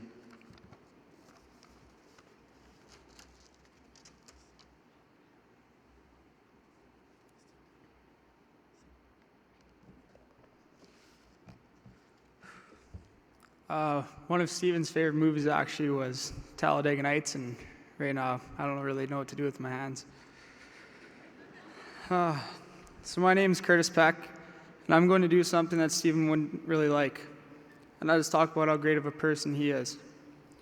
Wacker, as we call him, was extremely humble. So this might be hard for him to listen to, but I know he's heard it a few times these last couple of days. But I'm going to do it anyway. I'm truly honored to be asked by Alan, Trish, and Justin to share memories of Stephen with family, friends, teammates, and everyone in attendance today. Not knowing some of the Humboldt families or the Hunter or Tobin family as well, I just wanted to say how sorry I am for your losses, and those boys earned our respect every day and will carry on for the rest of our lives. To the Josephs, Stephen and I, along with many others in here, we're blessed to have grown up and played with Jaxon, and it was an honor for me to call Joey a friend and a teammate. Us boys in St. Albert, we're also blessed to have you, Chris, as a mentor, a coach, and a friend. And words are not enough to tell you how sorry we are. Your strength is a beacon for us to rally around. Stephen Allen Wack was born on January 25th, 1997. He was born 7 months before me, so to me he was always the older brother that I never had. I always wished him a happy birthday the day before, like he did with me, so we'd both be each other's first. Even from a young age, everyone loved Stephen. I made a list, and it went on forever in trying to describe Stephen. Kind, compassionate, loving, multi-talented, selfless, caring, respectful, honest, hardworking, and everything that you'd want in a friend, a brother, and son. He always put others in front of him and never asked for anything from anyone, and always carried a positive vibe. Nothing ever seemed to faze him, no matter what he went through. He treated everyone as an equal, and I never heard him speak negatively about anyone. He made lifelong friends wherever he went. The names are the same hockey names we all know from every community across our country, but to him they meant something. They were his friends, his brothers, Jens, Freeze, Laz, JP, Daisy, Maze, Crucky, Ovi, Pilgs, Hersey, Soob, Smitty, Fisk, Gams, Dykes. I think you guys know where I'm going. So many relationships bettered because they got to have Stephen in their lives. Growing up, so many parents became friends with the Wacks. You saw them at every game they could get to, some 5 hours away, and Alan would make it there in 3.5, somehow. You'd always see Alan, Trish, Justin, and later on Duffy, Justin's guide dog, who was always a huge hit at every hockey game. They loved to watch him play and compete. The wins and losses were always secondary, and Stephen loved when they were there. I know because he would tell me. Having Stephen as a best friend growing up in school was the best. Not just because he was 6'5" and would protect me in any situation, but it was my chance to talk to him every single day. In school, Stephen always excelled and was truly the smartest person I had in every class. Every teacher loved him except for, I don't know, I think every teacher did love him. In school, Stephen always knew the answer to every question, and he would help me get there, but he would never just give me the answer. And I'm not going to lie to you guys, it frustrated me a lot. It would have been a lot easier for both of us, but I was better for it. When we started playing junior hockey, he would call every day, and he would never text. That was the kind of guy he was. He was so happy to be in Humboldt. He met someone very special. He loved the guys and his billets. He said they were a perfect fit because they treated him like their own. And it didn't hurt. His billet's only a restaurant where the boys would eat at constantly, because I know you can't fill up a 6'5" body on salad alone. He said Humboldt was a special, and he was glad to be finishing off his junior career in such a great community. Stephen was quiet, but was a fierce competitor. He loved to win, but if he lost, he did it with class. Stephen was a gentle giant, but played tough. He even punched me in the face more than once. I would get mad at him, look at him, and he'd have a big smile on his face and just laugh. And I could never stop from smiling. What I would do to have you be able to punch me today. Stephen was trained at Athletes Nation with dedication and passion, and being loved to be pushed to his max by Dan and Brad. Stephen had setbacks in not making certain teams, but he never looked at them as a negative. He embraced his new teammates, coaches, trainers as family wherever he went. And I believe that is God's way of allowing him to touch so many lives as he could on this time he had on this earth. Stephen loved an adventure, and we had lots of memorable ones. Here's a short one. When we were 16, he picked me up in a new Dodge Charger. There were only 200 ever made. He had number 47. We were rolling.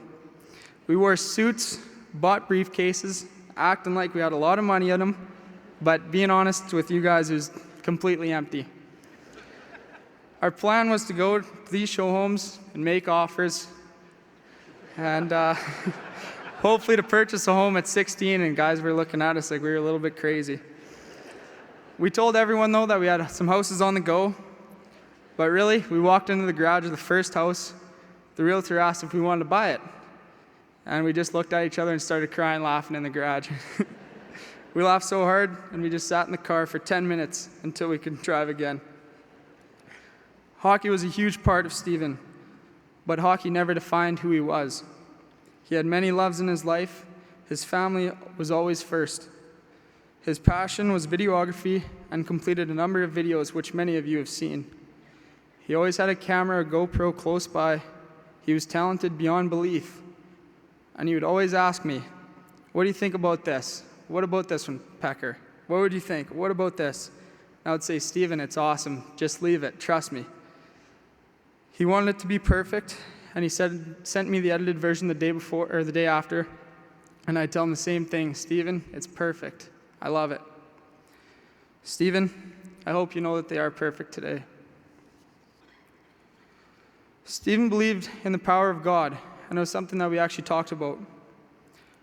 When Trish called me on Saturday morning, she told me Stephen was wearing his chain and cross, and said Stephen believed in God, and it was going to be okay because we'd all meet up again. I was crying as soon as I heard her voice, and when she told me this, I stopped, and I told her years ago Stephen kept telling me about this book called Heaven is for Real.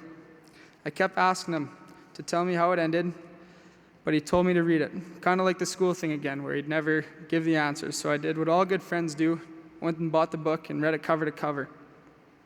And we talked about it. We both believed in something greater. I believe I'll see him again, because it's all I have to hold on to now. I know one day I will see him. I couldn't tell you where we will be or what we'll be doing, but he'll be standing there stylish as ever, with his hair perfect, and a great big smile on his face, and a GoPro in his hand, saying you should see the amazing footage that I have. I want everyone in here to know that Stephen Wack was as close to a perfect human being as there is, and that he would want everyone not to be sad that he is gone, but be happy with the time you got to spend with him. He would want everyone to get back to playing again. He would desperately want his teammates to get better, and for his family and friends to know he still walks with them every day. He would not want us to be sad, but would want us to relish in the relationship we had with him. Alan and Trish, you made an amazing man whose death has touched a nation, and his death is not in vain. He will always be remembered. I know how proud you are of all of his selfless acts, and you have every reason to be. He treated everyone as an equal. And Justin, your brother loved you, and you must never forget that. He was always wanted to be there for you and will always be with you. I remember him calling me and telling me you were wakeboarding one day. And I was thinking to myself, Stephen, there is absolutely no way that Justin got up. And I couldn't wipe the smile off his face. He just said, I'm so proud of him, Kurt, you have no idea. And that's just one of the few memories that he has with you and being proud of you. And Justin, I know you're proud of him, but never forget how proud he was of you for all that you've done in your life and will continue to do. And I always pledge to be there for you no matter what. In my 14 short years of knowing Stephen, I feel like I have a lifetime of memories. Stephen, I know you'll watch over us now in our journey of life, but it'll be so hard without you by my side. I have struggled every day since this accident, but what has helped me is the words of a wise man. Thank you, Harold. He said that if everyone who ever met Stephen carries a little piece of him for the rest of their lives, they are better brothers, better sisters, better parents, better teammates, and better friends for just knowing him. Those words are so true. Rest easy. Until we meet again, Stephen. I love you, brother.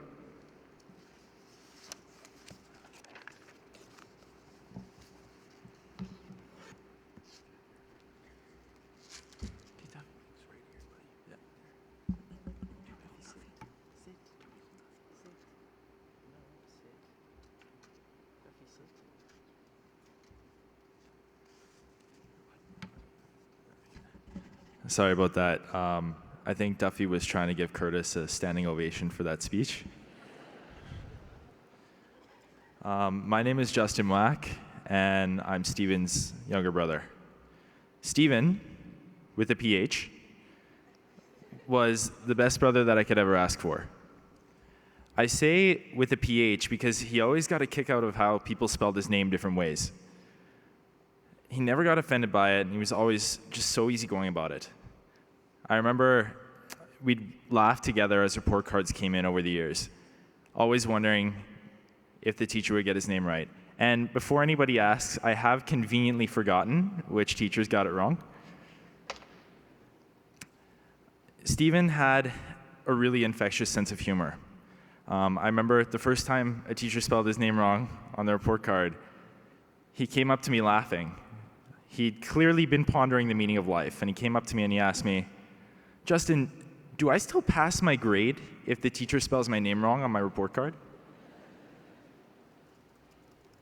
So as I just said, Stephen had an incredible sense of humor.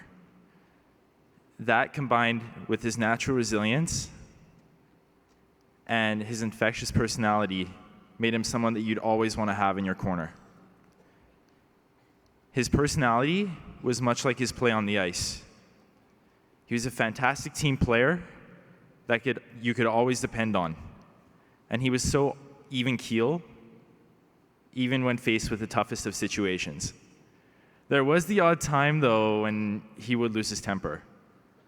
9 years ago, I had the privilege of going down to Los Angeles to compete in the Junior Blind Olympics, which is a sporting event for for blind children. I was the first Canadian ever to do so. At this event, Stephen helped me navigate the sporting area and helped to coordinate the events. When I got back home, I had to do a speech to my school about how the event went.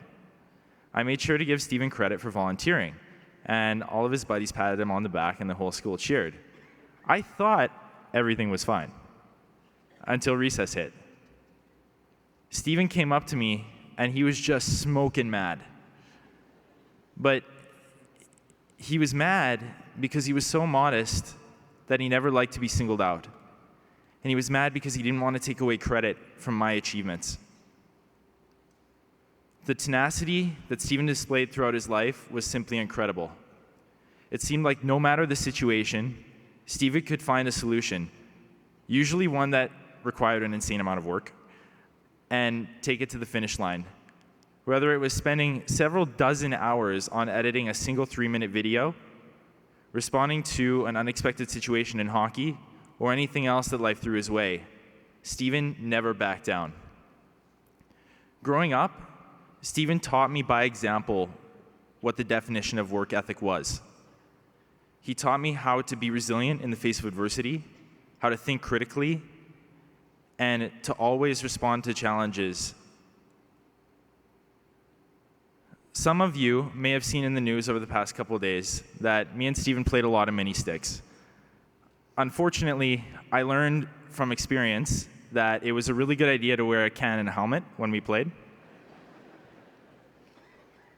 as Stephen took some high shots. We'll go with that. In a way, this whole situation feels like it's been a slap shot to the face. Life has just given us one big slap shot, and it's been a real stinger. Sure, we may be out for a few games, we may be in pain and crying, and we may think that things will never be the same. But we'll think things through, work hard to get better, and get to a better place, and respond to the best of our collective ability. We'll overcome the adversity that this tragedy has caused and come back stronger than we were ever before. That is how Stephen lived his life. And as his little brother, I can confidently say that that is what Stephen would want his legacy to be.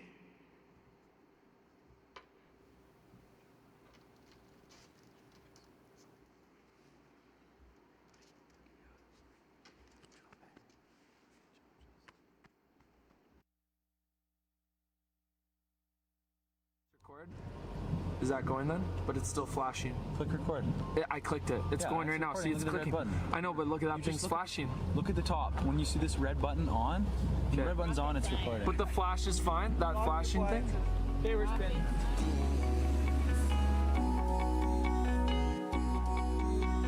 One, 2, 3, jumping off the porch like mom's not home.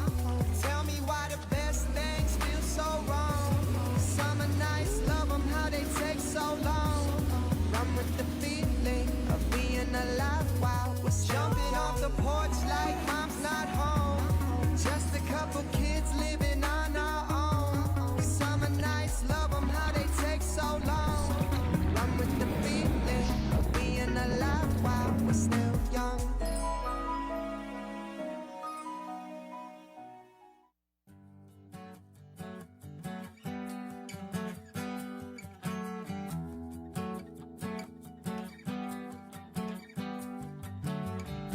Wanna pack your bag, something small.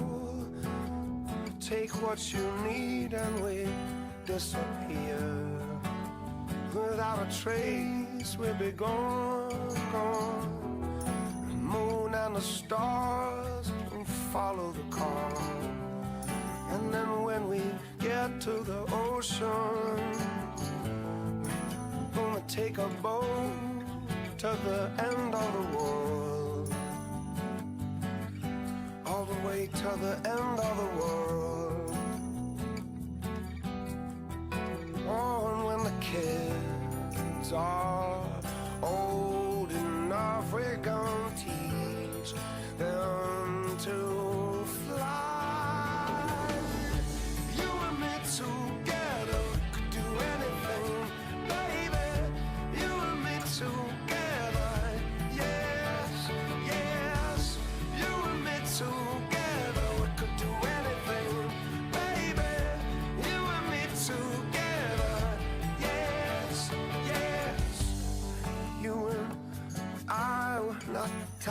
to the ground, not falling but rising like rolling around. Eyes closed above the rooftops, eyes closed, we're gonna spin through the stars. Our arms wide as the sky, we're gonna ride the blue all the way to the end of the world, to the end of the world. Oh, when the kids are old enough, we're gonna teach them to fly. You and me together could do anything, baby. You and me together, yes, yes. You and me together could do anything, baby. You and me together, yes, yes. I can always look back at what we did. Always memory of you and me, baby. But right now it's you and me forever, girl. And you know we could do better than anything that we did. You know that you and me, we could do anything.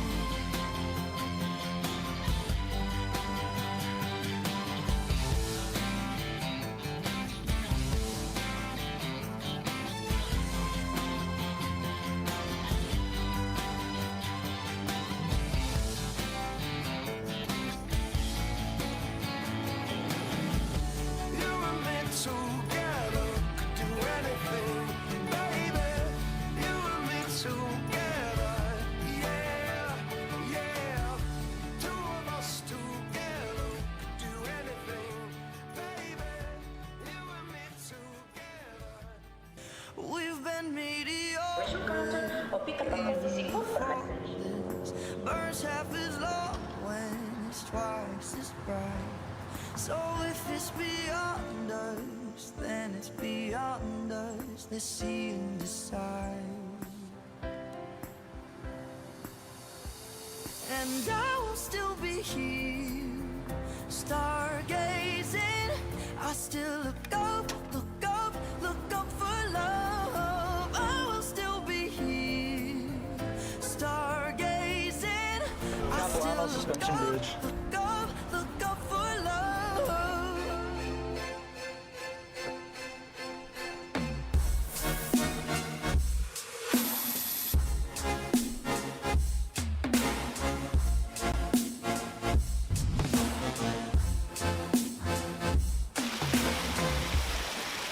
Now in a terrace. We're staying in Paris. We're flying straight into Vancouver, heart of Vancouver.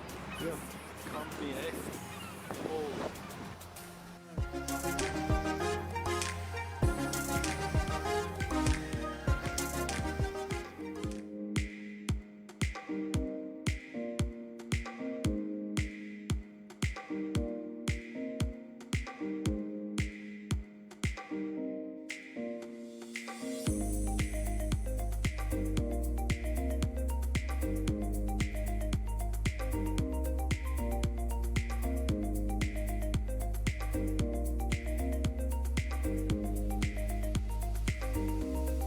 Fill me up when you smile, like the sunshine brings the light. Fill me up with a fling. I will let you in this game. Take me up when I'm down, 'cause with you I'm saving some. Let me feel I'm all yours. I just wanna hold you close again, again.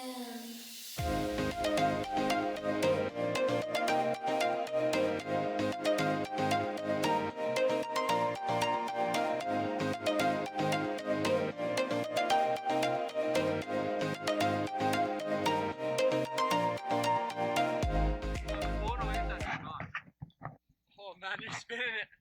Yup. Oh my god, man. That's garbage. to trampoline golf.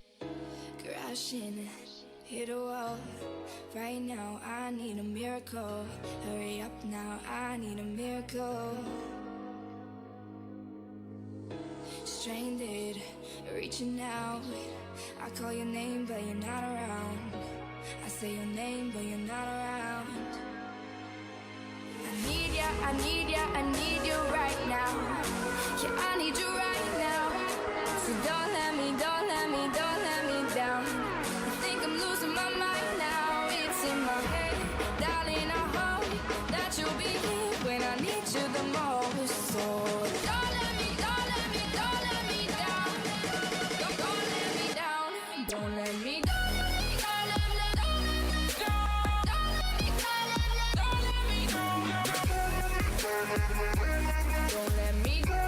Don't let me down, down, down.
Get low, nah.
If you play with fire, you're only gonna get yourself burned. But I like how it feels when it's close to me. I guess I'll never learn. As the midnight sky falls down around me, I'll make diamonds from the dust. I don't care what people talk about me. I know one thing that's enough. As I go, no, I'm not sorry, don't know where I'm going, but I'm on my way.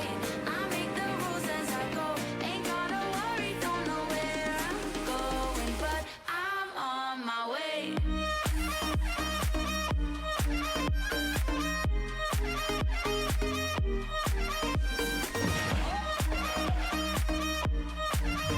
Don't know where I'm going, but I'm on my way.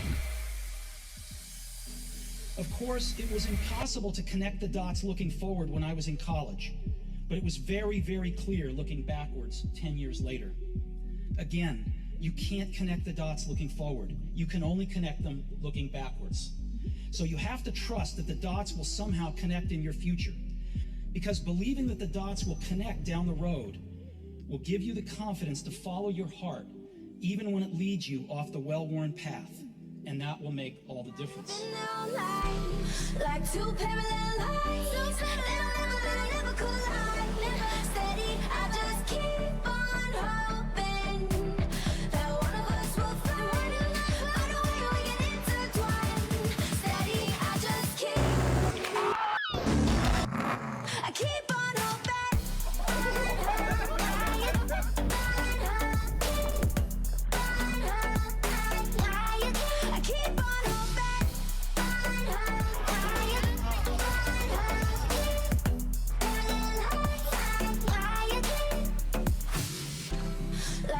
parallel lines. So parallel, never collide.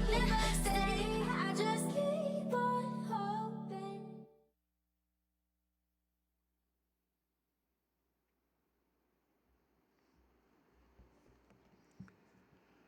Well, I guess there's one word for that. Wow. Whew, that was something else. And some very special memories. And they'll always be cherished and never be forgotten. He will always be with you. And on behalf of the Wack family, let me thank you for sharing together with them in this celebration of Stephen's life today. We believe that those that we love don't go away. They walk beside us every day. And Stephen would be proud to know that he touched so many lives.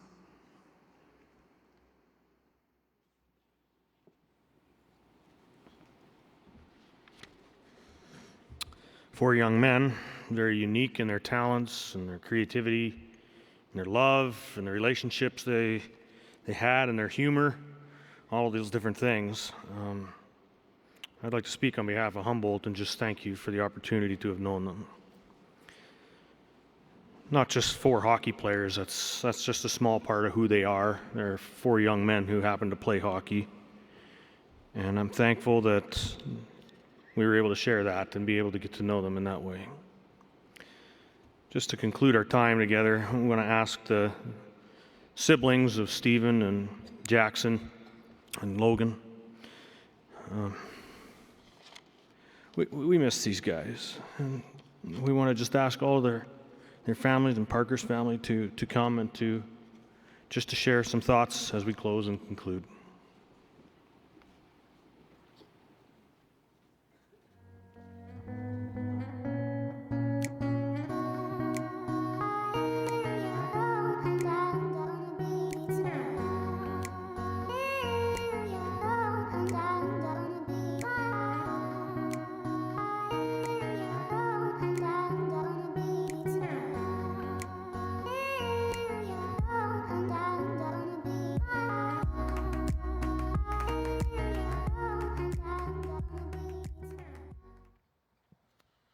We as siblings want to start by saying two words that really don't get said enough. Thank you. Thank you to all the fantastic people who have helped us honor our brothers by putting this service together. Thank you to the families, friends, billets, teammates, coaches, teachers, and any others who have had an impact on our brothers' lives in any way, shape, or form. Thank you to the first responders who were on scene, who continue to save lives daily, and who were unfortunately forced to deliver the heartbreaking news to the families. Thank you to the community, the country, and the world for standing with us, whether you have given us financial support, put a stick outside your home, worn your jerseys to honor the boys, or anything in between. From the bottom of our hearts, we thank you. Your support means more than we could ever quantify. We stand in front of you today together to show you that despite losing a brother, losing a friend, and losing a son, despite losing a piece of us, we have all gained a family. We stand together to symbolize just how strong the hockey family is and will continue to be, and that even through times of tragedy, we are still able to find hope and strength in each other. Our brothers played together, they battled together, and they died together, and they would have wanted us to stand as a family and to find comfort and strength in each other. We are not the only ones to have lost a brother or sister. Around us are families who have also experienced the loss of a sibling. The outpouring of support from families who have faced similar tragedies has been incredible, and it has shown that what happened on April 6th has not only affected us, but is shaking the community, Canada, and the world. We are here together to serve as a symbol of strength for anyone who may be struggling with the loss of a sibling as well. Know that we are all here for you, and that we hope you may also find the strength you are searching for. It will take time for all of us to heal. There's no doubt about that. There is no deadline to grief, but through it all, we will have each other. In short, life is fragile, so appreciate the small things while you still can. Tomorrow isn't guaranteed, so have no regrets when you lay your head to rest at night, and leave nothing unsaid. Think about all the positive aspects about the people in your life, especially your brothers and sisters, even if they aren't related by blood. Make sure to tell them you love them, because no matter who you are or where you're from, you always have brothers and sisters navigating this thing called life with you. Now, in honor of Jaxon, Logan, Parker, and Stephen, I would ask that you join me in a 60-second minute of silence.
He was a kid, he'd be up at 5, take shots till 8, and make the thing drive out to school and back on ice.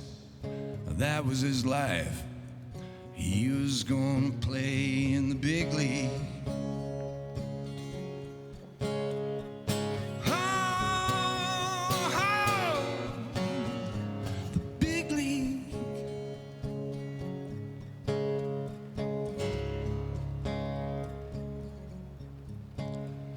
Now many ways out of this cold northern town, you work in the mill and get laid in the ground. And if you're gonna jump, it'll be with a game. Real fast and tough is the only clear lane to the big league.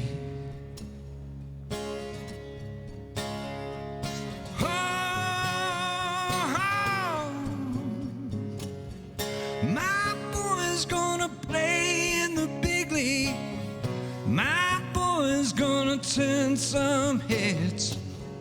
My boy's gonna play in the big league. My boy's gonna knock 'em dead. Oh, the big league.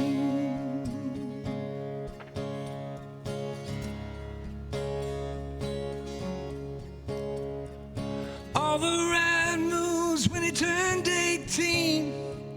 Riding to the game, riding with his team, riding with the friends and riding for the dreams, riding off to immortality in the big league. Oh, my boy's gonna play in the big league. My boy's gonna turn some heads. My boy's gonna play in the big league. My boy's gonna knock 'em dead. Oh, you never can tell what might come down. You never can tell when you might check out. You just don't know, no, you never can tell.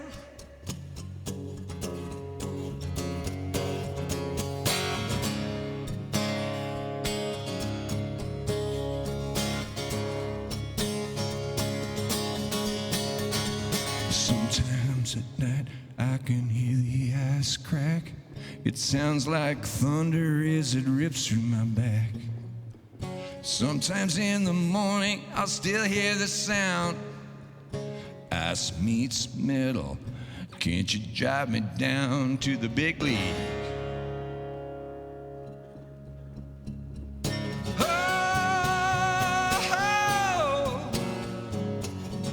my boy's gonna play in the big league. My boy's gonna turn some heads. My boy's gonna play in the big league. My boy's gonna knock 'em dead. Oh, you never can tell what might come down. You never can tell when you might check out. You just don't know, no, you never can tell. So do right to others like you do to yourself in the big league. Oh, the big league. Oh, the big league.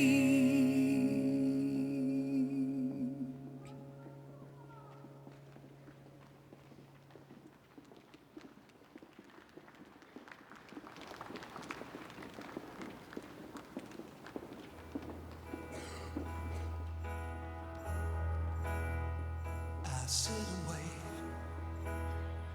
Does an angel contemplate my fate?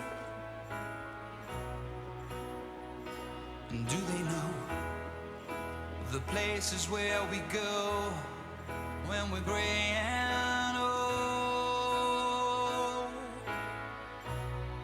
'Cause I have been told that salvation lets their wings unfold. So when I'm lying in my bed, thoughts running through my head, and I feel that love is dead, I'm loving angels instead.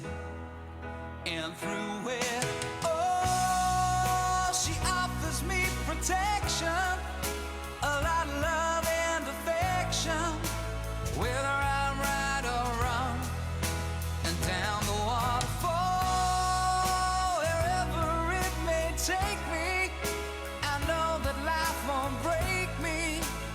When I come to call, she won't forsake me.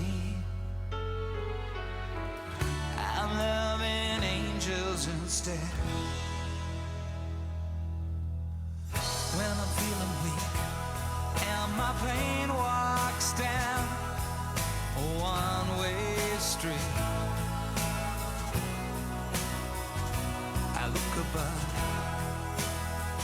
and I know I'll always be blessed with love. And as the feeling grows, she breathes flesh to my bones. And when love is dead, I'm loving angels instead. And through it, oh, she offers me protection, a lot of love and affection, whether I'm right or wrong, and down the waterfall, wherever it may take me, I know that life won't break me. When I come to call, she won't forsake me. I'm loving angels instead.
forsake me.